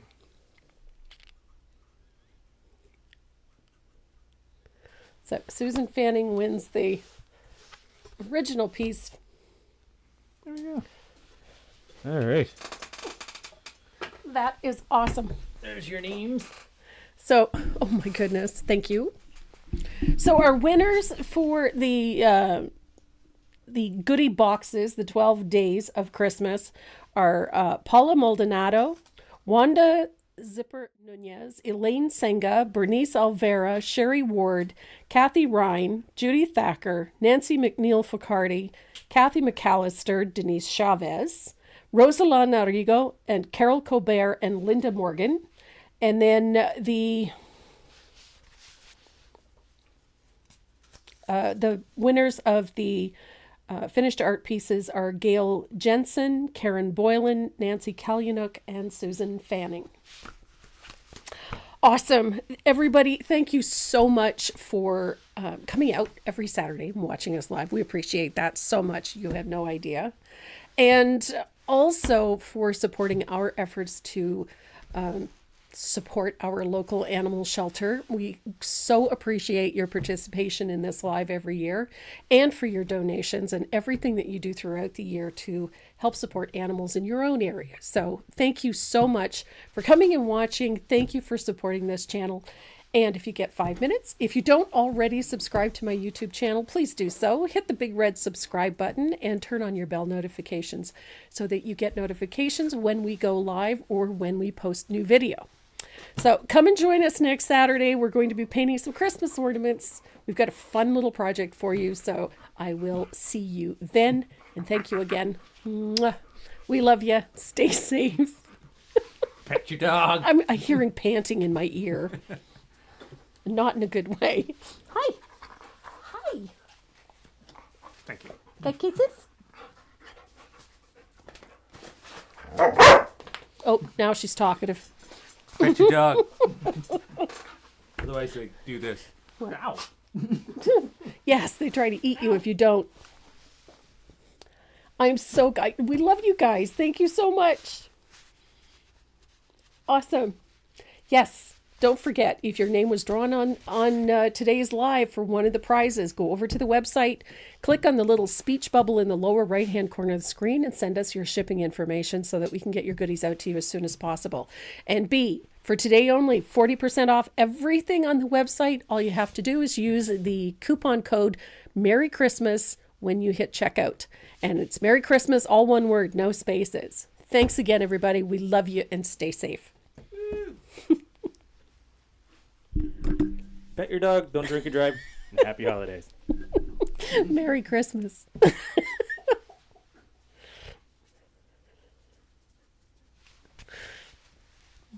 I'll get there.